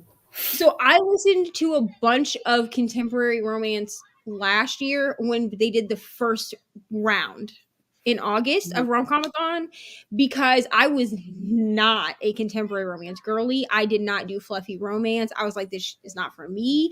I mean, glad for people like Amy that have always loved the fluff, but like my friend Kristen had a hashtag last year that was hashtag make Neva love because she was convinced that I hated love. And I was like, love, I just prefer like a dark romance. You know, I need like the angst and the smut, you know what I'm saying? Yeah. And she was like, no, man, you hate love. Because then she made me read the Love Hypothesis. And I was like, this is why I don't like this crap. Because I did not like the Love Hypothesis. I'm sorry. I mean, it made me feel old, and I liked it. I enjoyed my time with it. It was definitely fluffy, but the people that my brother liked the Love Hypothesis. My brother was 22. He and I spoke about this over Thanksgiving, and he was like, yeah, I borrowed Love Hypothesis from Anna, and I read it. Anna is our sister, and I was like, did you like it? He was like, yeah. And I was like, yeah, I read that book too. And then I just didn't say anything. And he's like, you didn't like it, did you? And I was like, no, I did not. I really did not like it. But that's fine. Like, we can't all love the same books, but I loved like Book Lovers, which a lot of people did not like because they didn't feel like it was romance, which I mean, I agree. I feel like it's more like contemporary fiction because there's more of like the sisterly dynamic, but I mean, it was fine. But I like In a Holidays. That was cute. I read that at Christmas I liked that. I thought it was cute. I liked People We Meet on Vacation. I did DNF that one, and then I picked it back up. Okay. I DNF'd it at a time when I didn't love contemporary romance, and then I was like, you know what? Let me try it again now, because then I like after Rom-Comathon, I was like, I'm a romance girly. Like I love it. Like give it to me. Like give it all to me. And then I read. Oh God, Crystal's gonna kill me if she sees this. It's the one that she gave me for my birthday, and I can't think of what it's called. Not People We Meet on Vacation. It was like the synopsis of it, like it's an enemies to lovers, and they pretend like her Is it the other Emily Henry? Isn't it Emily Henry? It might be Beach Read? No. Was it People We Meet on Vacation? No, it wasn't People We Meet on Vacation. I bought that one. Beach Read, I have not tried to pick that one back up. I did DNF that one before I was a romance girly, and I did not pick it back up. Oh my God. Okay, like they go on the honeymoon because like her sister marries his brother. Oh, the On Honeymooners. The On Honeymooners. There you go. I was like, I know what I'm saying. That was 5 stars. Like I was living for that. I love the On Honeymooners. But I have so crazy out there. I loved it. I have figured out though that I think with contemporary romance, I just have to do audio with those. I'm not gonna do physical. Like I'm not gonna read them physically. I think that's what trips me up. Like I want someone else to give me the experience so I can laugh. I don't want to have to concentrate. Well, because they like read it with the inflection so that you get it for sure. You know, like the audiobook. Yeah. This used to be a thing. So back in the day, they used to make it so that you could only hold up to 6 credits.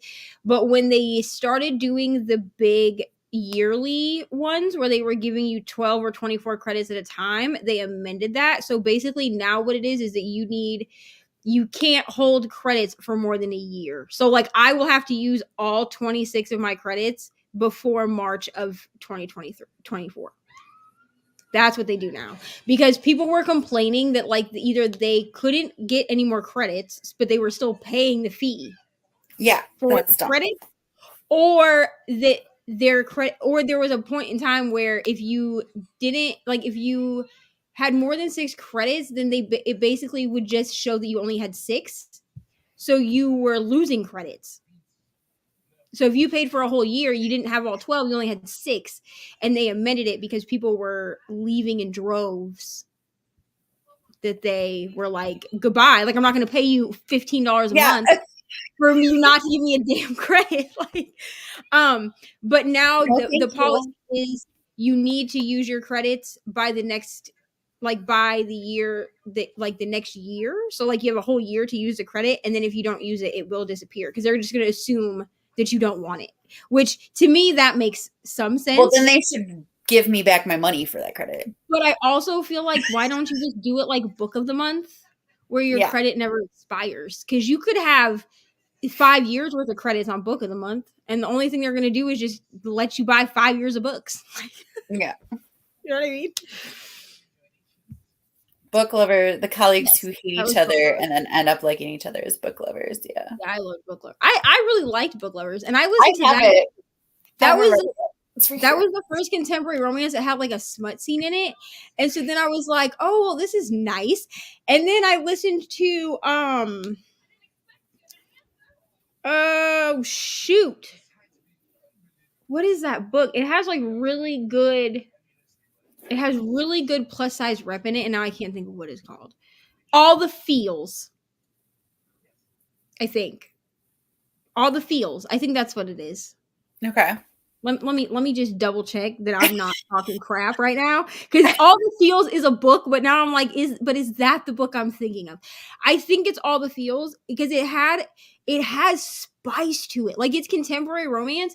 So I was like, okay, well, no, not All the Feels. It's the book before All the Feels, because it's a series. Spoiler alert. That's what it is. I haven't actually read All the Feels.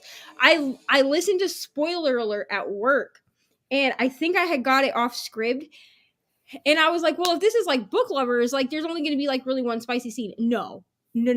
Spoiler Alert has spice. It's contemporary romance. So it's still like fluffy and like, you know what I mean? Like feel good. But like there's spice. So I was working at Dunkin' at the time, and I was like making people's drinks. I was just going about my business. And all of a sudden, I'm hearing great detail of what these people are doing. And I was like, oh, am I listening to a KU romance by accident? And like I checked, and I was like, nope, got this from the library, which my library has a lot of smut for some reason. I don't know why. And I was like, nope, this is definitely touted as contemporary romance. And then I text my friend, and I was like, have you read this book? She was like, yeah. And I was like, this book is spicy. Like I didn't expect it to be spicy, and I'm over here listening to it at work. I was like, what if my AirPods connect to like disconnect? Like everybody's hear about all of it. No. Yes, this is what it was. Spoiler alert. I really like that book though. I just have to find for me, I need contemporary romance to not be closed door. That's what I've also figured out. I don't love a fade to black romance. It's just not a thing that I enjoy. I'm good with fade to black. Just give it to me. If you're gonna build a tension, just let me have it, you know? And here's the thing. I have a lot of friends that don't like it. That will come to me and say, hey, this book has been all over BookTube or Book Talk or whatever. I know you read romance. Is this going to be too spicy for me? Because I have a lot of, especially like my Christian friends, they don't want to read it.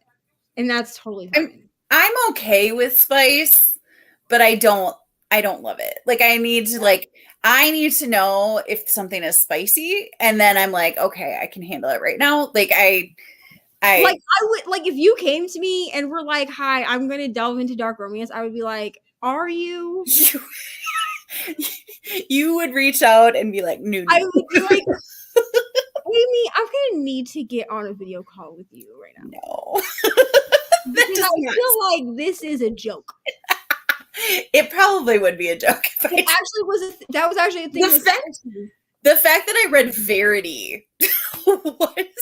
Truthfully, though, I was like, "Are you sure?" Because I remember you saying, like, being, like, us all talking about it, and then I remember saying to Brittany, and I was like, "Is Amy really gonna read this?" Because I was like, I just don't feel like this is a thing she would read.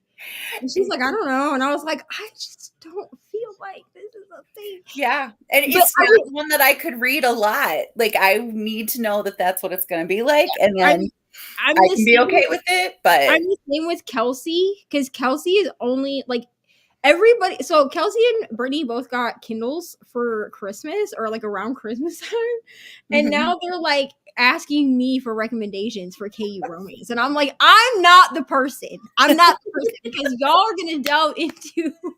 I'm going to corrupt you. It's gonna go dark real fast. So I literally was like. Brittany was like making fun of me because I was playing like 20 questions. I was like, how dark do you want to go? What's your take on like age gap? What is an age gap to you? Because like to me, if I tell you it's an age gap romance, that means that there's at least 15 years difference. Some people take 10, even 5 years difference as an age gap. I personally don't, because like me and Mr. Reading Waniva are 13 and a half years apart. Mm-hmm. To me, that's like a borderline age gap. You know what I mean? Yeah. But I was like, I don't think so. Like, I don't think y'all want my recommendations. And then Brittany was like, I don't understand why you're asking so many questions. And I was like, because I can't give you recommendations without knowing how far into this you want to go. Because me saying go read Birthday Girl is different than me saying go read The Ritual. I'm not going to tell you to go read The Ritual as your first delve into KU romance. I'm not gonna do that. No, ma'am. So spicy, that's funny, that I do like, is Pippa Grant. Okay. She's got like sports romances, and I like that. Renita, I think you're thinking of Starfish. That's just Starfish, and that is plus size middle grade, and definitely not contemporary romance, but absolutely a beautiful book. And here's the thing, that's the other thing I found. Okay, Instructions for Dancing. I liked that book, which is YA romance. Good night. Good night. But I am not a fan, really, of YA romance. Because first of all, YA romance is gonna be Fade to Black, and if it's not Fade to Black, I'm uncomfortable because like I don't want to hear about. I don't want to hear about 16-year-olds doing the do. Like I don't want to hear that. Like no. I mean, those kids are like 2 years older than my students. Like no, thank you. Right. So like, no, but sir. I found that unless it's just fluff the whole time. Mm-hmm. You mean like I don't even really need to know if you're going to have sex with each other. Just have like a cute romance, and that's good enough for me. I've definitely stopped reading YA romance because I got uncomfortable. Because I was like, I'm sure like at 16 I would have loved this, and I would have just like eaten it up. For sure. At 31, no. Nope. Tweet Cute is YA romance. Tweet Cute by Emma Lord. And I love it because you've got mail. But for teenagers. But for teenagers, like now. Like they're on like Twitter or something, and they don't know that because they're like on business accounts for Twitter, and they don't know that they're each other. I'm trying to think what was the one that I read last year.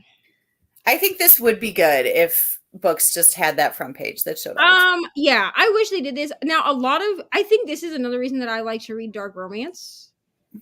Because most dark romance gives you that, you know, because it's just understood that it's going to be there, right? Because those authors don't think of it as a spoiler because they will put when like Emily McIntyre, she will put like in the front of all of her books, it says like I would really prefer that you go into this blind, but if you would like a full list of trigger warnings, please go to my website.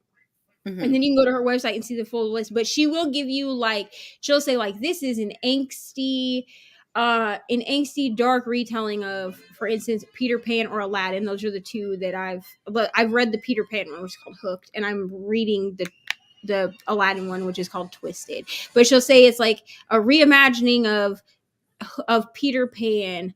Everyone is aged up. There's like a revenge plot. Like she'll tell you that, but if you really want like the full thing, she will give you the resource to go find it. Right. Yeah. Because Amazon is not good at listing them. No. And they're very good at spoiling things that would not be like something that would need to be a warning. The YA romance I read last year that I really liked was Letters to the Lost. Oh. And this book is trigger warning for parental death, because that's the whole thing. The main female character writes letters to her dead mom and puts them on her gravestone. And a boy from her school he's a delinquent. I'm just gonna be honest. He finds the letters while because part of his community service is to clean the graveyard, cemetery. There you go, the cemetery, and he finds the letters and then writes letters back to her. Oh, I would like that. It was really good. I mean, I don't remember. I mean, I think there was like mention of the fact that they were gonna have sex, but it wasn't like crazy. Bridget Kimmerer. Yeah. Kemmerer. Yeah. Is that the author? Yeah. Yeah. I mean, she also wrote. I enjoyed A Curse So Dark and Lonely, but that was the only one I liked, honestly, out of that whole series. Like, I tried to read the second one, and I was like, what was the point? Like, you could have just left it at one book. Yeah, I don't know that I want to go on. I liked the first one. I just don't know that I want to go on. And I already have it. Like, it's on my Kindle. I see, and I tried to go on, and what is it, Heart So Fierce and Broken? Yes. I think I read 25 pages, and I was like, there was no reason for this. Like, it just felt like it was dragging on at that point. Like, because it's a Beauty and the Beast retelling, we get an ending. Mm-hmm. Like, we get an ending to... Yeah. But she also wrote More Than We Can Tell, which is a sequel to Letters to the Lost. I personally did read More Than We Can Tell, but it got a lower rating. I think it got a 4, and Letters to the Lost for me got a 5. Because we're following a character that we meet in Letters to the Lost. And I did like the character. I didn't have as close a connection to that character. But I enjoyed reading his story. Yeah. I don't think YA smut should be available in school libraries. I think it's weird to put smut in front of YA. Or behind YA. I think it's weird to put YA and smut in the same thing. Me personally. I'm not saying that you did that. That's an awesome. No. But like, I just find it uncomfortable. The fact that that's a category is... The fact that YA smut is a thing makes a me decision. Yeah. Because like when I read the Witsex series, the covers are misleading. They're very flowery. Like they have flowers on the cover and they look YA. Because like Brittany and Kelsey were like, is this YA? And I was like, absolutely not. And I think where we get a category of YA smut, it's actually supposed to be like a new adult because the characters are 18 or 19 years old. And the Witsex series, technically 3 of the 5 main characters in that book are seniors in high school. But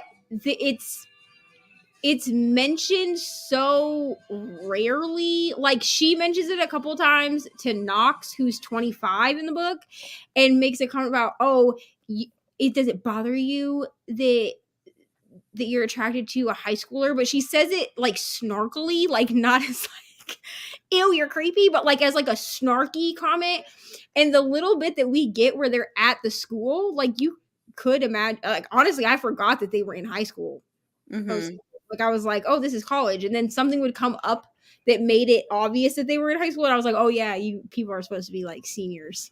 Well, and it's like but they're a mass series where like everybody's putting that in YA, and it's like, this is not actually ACOTAR. Like ACOTAR, yeah. Because the only book of that series that is the title book, A Court of Thorns and Roses. You could say, I would even agree with you, A Court of Thorns and Roses. You sure. could put that in YA. You could put that in YA because everything, I've read that book, everything is fade to black. Like, you don't get really, like, you get like, I felt the euphoria. Yeah. And then I drifted into a land of whatever. And then it's over. But Court of Mist and Fury? I've only read half of that book, and I can tell you right now, if my 12-year-old picked up or 13-year-old picked up A Court of Mist and Fury, I would be like, go put that crap right back. Absolutely. No. No. Just watch. Oh, thanks. I take my January wrap up for my own book channel. No problem. I do have a poll up now because I don't know if people want, like, I don't know. I did a couple of wrap ups last year that were also live because, to be honest with you, I was just too lazy to film them. I'm just gonna be honest. But then this year I was gonna do the vlog style, but I failed for January, February. But people were saying in the comments on the live that they prefer the live ones. It just makes it so that I can't hold up. Like, I have to make banners for the ones that I read on my Kindle, like, that I don't have physically, which I don't know if people prefer, like, if that bothers people. Because, like, if I have it physically, I can hold it up. So you can. But, like, my Kindle Unlimited books, I don't buy most of those. Yeah. You know? So, like, I read them on Kindle Unlimited. Pay for Kindle Unlimited. Right. Now, I mean, Witsec is coming to my house. I will be ordering that next week because I need to have those on my shelf. But most of the time, like, it's a one-off thing for me. Like, I read the book and I'm like, oh, this is a good book, but, like, there's no reason for me to take up shelf space that I don't have. Yeah. Yeah. All right. Let's do a sprint. Okay. Is this the last sprint? I don't know. She's like, I don't know. I don't know. It's your channel, man. It may be. I don't know. This could be the last sprint. You've been warned. That's what I do on my channel. I'm like, this could be the last sprint. Who knows? Oh, here. I know what I'll do. Last sprint? Question mark, question mark, question mark, question mark. I definitely have a banner that says last sprint, and then in parentheses it says maybe. I don't know, because I'm starting to get tired, but then I'm not. So I don't know. So we'll see what happens. All right. Oh yeah, I have to go over. All right. Happy reading.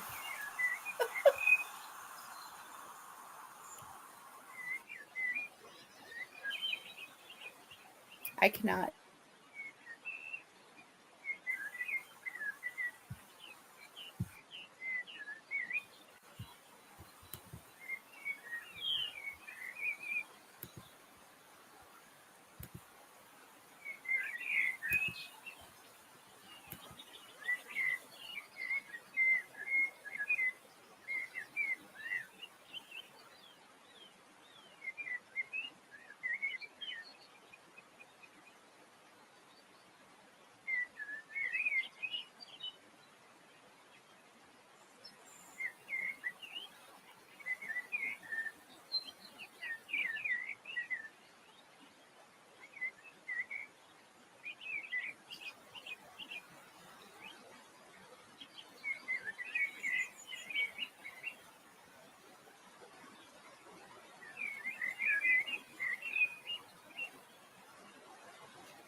Okay, I was kind of falling asleep there. So that's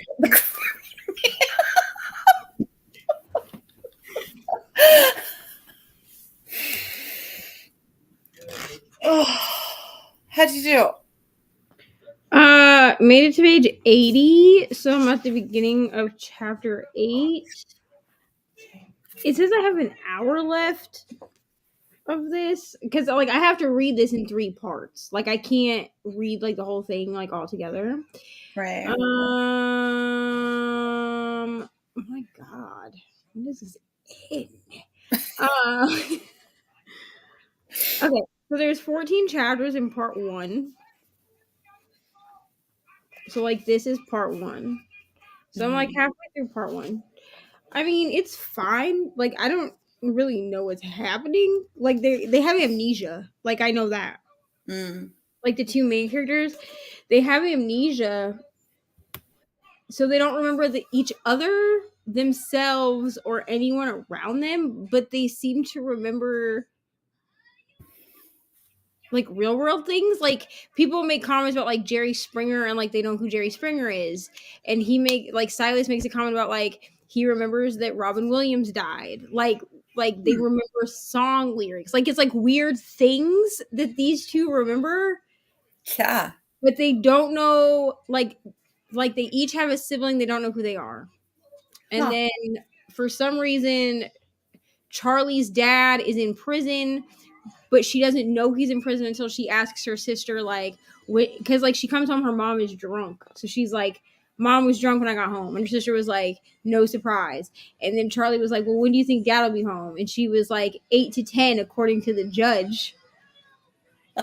Like so like they don't know anything.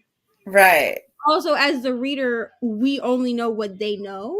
Right. I mean, it's a Colleen Hoover book, so we get. I'm pretty sure that from what I understand, Colleen Hoover wrote Silas's point of view, and Taryn Fisher wrote Charlie's point of view. Oh. But it is like a dual POV every other person. Like, I don't know. There's only an hour left, and I need to go clean my kitchen, so I'll probably listen to the rest of it while I do that of part 1, and then I can start part 2 tomorrow. But like, it's fine. I just think I didn't like it because I was trying to read it physically and follow what was going on. It's sort of hard to follow what's going on because they know nothing. Like Charlie had a whole affair. I mean, they're like seniors in high school, but like she cheated on dude for 2 months with another dude and doesn't remember it.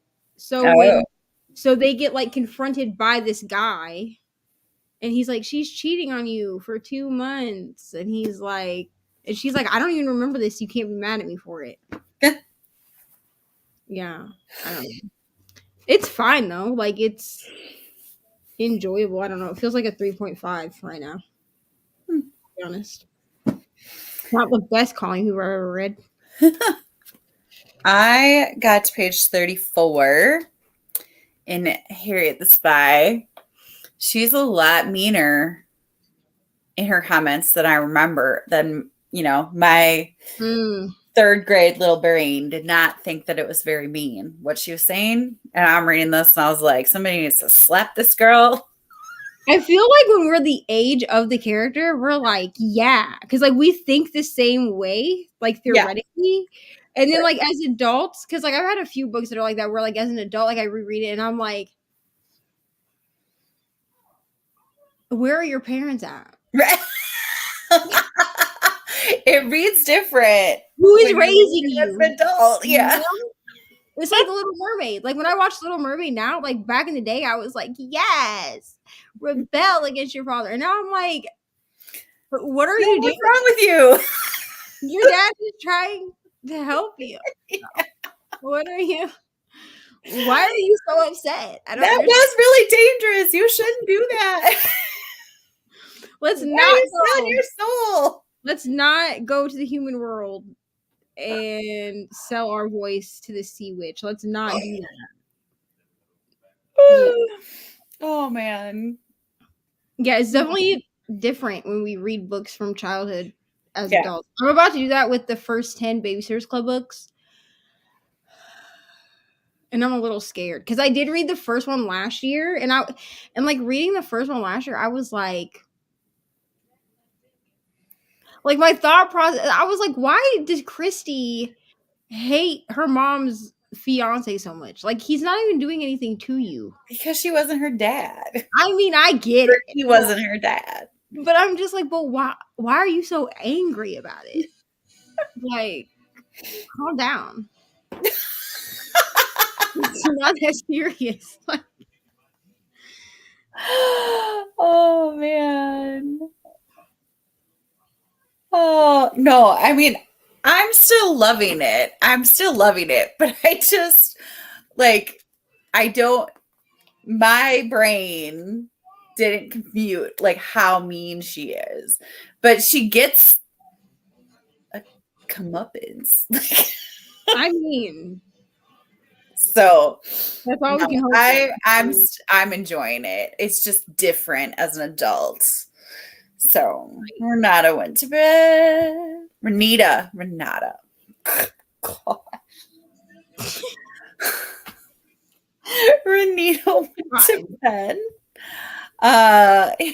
He's fallen asleep. Me too. Exactly. Like, Ariel, you are not in love with that man. Like, ma'am, you saw him. This is a good idea. But you saw him one time, and you have a statue, and then your dad comes and finds a little hideout of all your dingle hoppers and chandeliers and all of this stuff, and he's like, he's a human, you're a mermaid, and you're like, Daddy, I love him. No, you don't. No. Like, you maybe love him in the second movie. I mean, it was kind of cool that he like destroyed all her stuff like that. Like, that was. I mean, it was definitely, that was an overreaction, right? But I do get where he was coming from. But also, ma'am, like you are not in love with a person that you've never spoken to. Yeah, over your life. I love that Disney decided to embrace that with Frozen, where they're like, okay, we can't have people falling in love at first sight anymore. And you know what? Truthfully, like, Ari had like 2 years where all she wanted to watch was Frozen, and like I was here for it. Like, I let it go a little bit annoying, you know what I mean? But like I was like, you know what though? Like, this teaches like you don't need all this. And like you knew from the grit that Hans was a bad guy. Like, and then I did not. I was totally caught off guard because I was so entrenched in this is how it usually goes. You meet Kristoff, and she's like, yeah. And he's like, you can't marry a man you've known for one day. Because he's like, how long have you known him? And she was like, 1 day. Like, it's normal. And you can't marry a man who you've only known for 1 day. And she's like, why can't you? And he was like, what's his last name? And she's like, of the Southern Isles. What's his shoe size? What if you don't like the way he eats? Like, and what? But I was like, you know what? Kristoff was the most. What if he eats his boogers? Right. Like, here's the thing. And she was like, excuse me, sir. He's a prince. Listen, Kristoff was the most normal love interest that we got. I love Kristoff so much. Flynn Rider, because we got Flynn Rider first. Yeah. And he was a pretty, I mean, he acted accordingly when Rapunzel's hair started going. And he was like, And she was like, yes, I have glowing hair. Like, it's normal. And he's like, I'm sorry, what? I'm saying. More fairy tales should be written that way. Oh, yeah. Oh, but I'm still really enjoying Harriet. It's just different. Anyway. And Watson was rich, so she should have been fine with it. No, I get it. Like, it's, this guy's not her dad, and you can feel it. I don't know. I guess I get it, but yeah. Sure. I don't know. I just felt like, I mean, it was very much like a 13-year-old's reaction because they're 13 in the first book. Yeah, but as a 13-year-old reading that, you would have been like, heck yeah, this makes sense. This is my life. Like, it was very much a 13-year-old's reaction to her parents getting a divorce and her mom, like, moving on in life. But like, as a 31-year-old, I was like, ma'am. Like, just enjoy all the richness he has. Right, just let him buy you things. It's fine. People are dangerous. We should not be mad at Triton. I mean, I definitely think that, like, destroying all of her odds and ends, it was a bit ridiculous. Like, it was an overreaction, but I feel like it was a genuine reaction of how a parent would react. Like, right, because a parent would be, like, so freaked out that their child was doing what they were doing. Like, it was a very realistic reaction. Yeah, well, like, I mean, just like, we just said, it was a way big overreaction of a 13-year-old in the Babysitters Club, but it makes sense as a 13-year-old. Right. Is a big reaction as a parent, but it makes sense as a parent. Right. So, I mean, it's fine. I just, honestly, like, I get, like, Ari likes to watch it, and I get more annoyed with Ariel every time I watch it. And then I'm like, I'm sure this is how I also acted at 16, but, like, I was clearly insufferable at 16. Because, no. Clearly insufferable. Oh, man. That's funny. I mean, probably not. Eric is just the one that she fell in love with, apparently. Mm-hmm. Mm. Well, I mean, she's been collecting that stuff for a real long time. I mean, that's true. So, like, her infatuation with humans, I'm sure it was, like, years and years. But, like, she was, like, not where she was supposed to be. Right. Like, you saw him dancing on a boat one time. Saw him dancing on a yacht.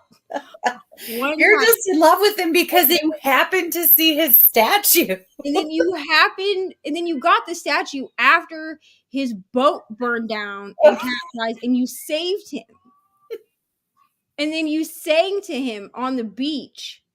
And he doesn't even recognize you. You noticed that he was waking up, so you jumped into the ocean. But he doesn't recognize you because you now no longer, by the time you can see him, you no longer have a voice. And that's how he would have recognized you, is by your voice. Mm-hmm. Ma'am, no. It's just like Cinderella with a glass slipper. Like, y'all, you did not recognize this girl.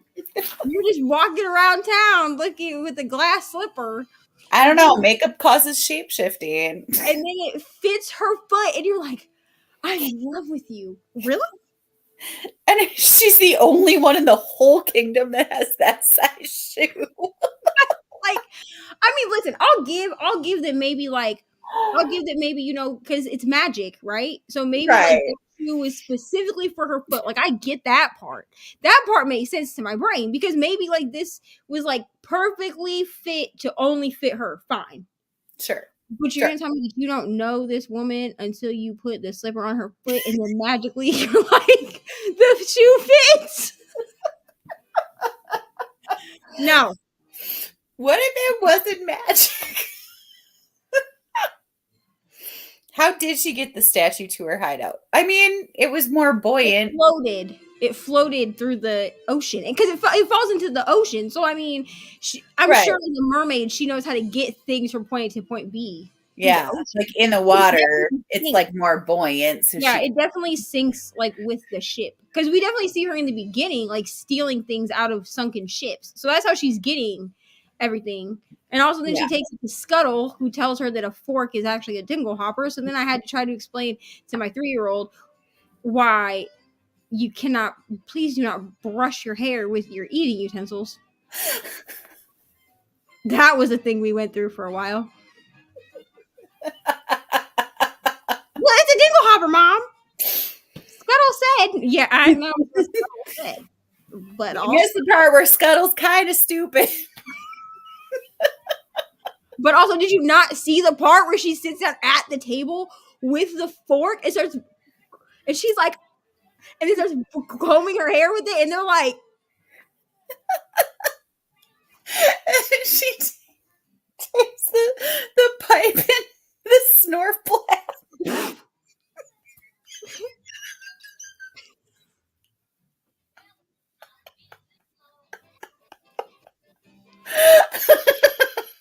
That's what we get for listening to seagulls.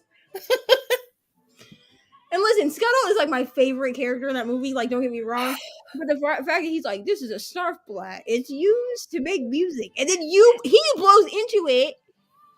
And all that comes out is like seaweed. And he's like, well, this one's broken.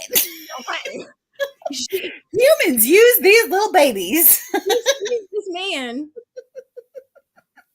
puffing away on this pipe. She sees the smoke coming out, and she's like, and he's like, oh, you want to do it? And she just blows in real life, that would just like burn, like, you know what I'm saying? But like blows this ash and tobacco all over this, and he's like, oh. I mean, it's a classic for a reason. Oh, it's a classic, all right. Listen, it's still my stepdad's favorite movie to this day. The day I texted him and I was like, I just want you to know that for the last 6 months, all Ari has wanted to watch is The Little Mermaid. He was like, the first one or the second one? And I was like, both. But she prefers the first one because like the music is like catchier in the 1st one. And he was like, that's my girl. So like now every time we go to his house, he like makes her watch it with him, which like she gladly will. Like it's not like he's got to coerce her or anything.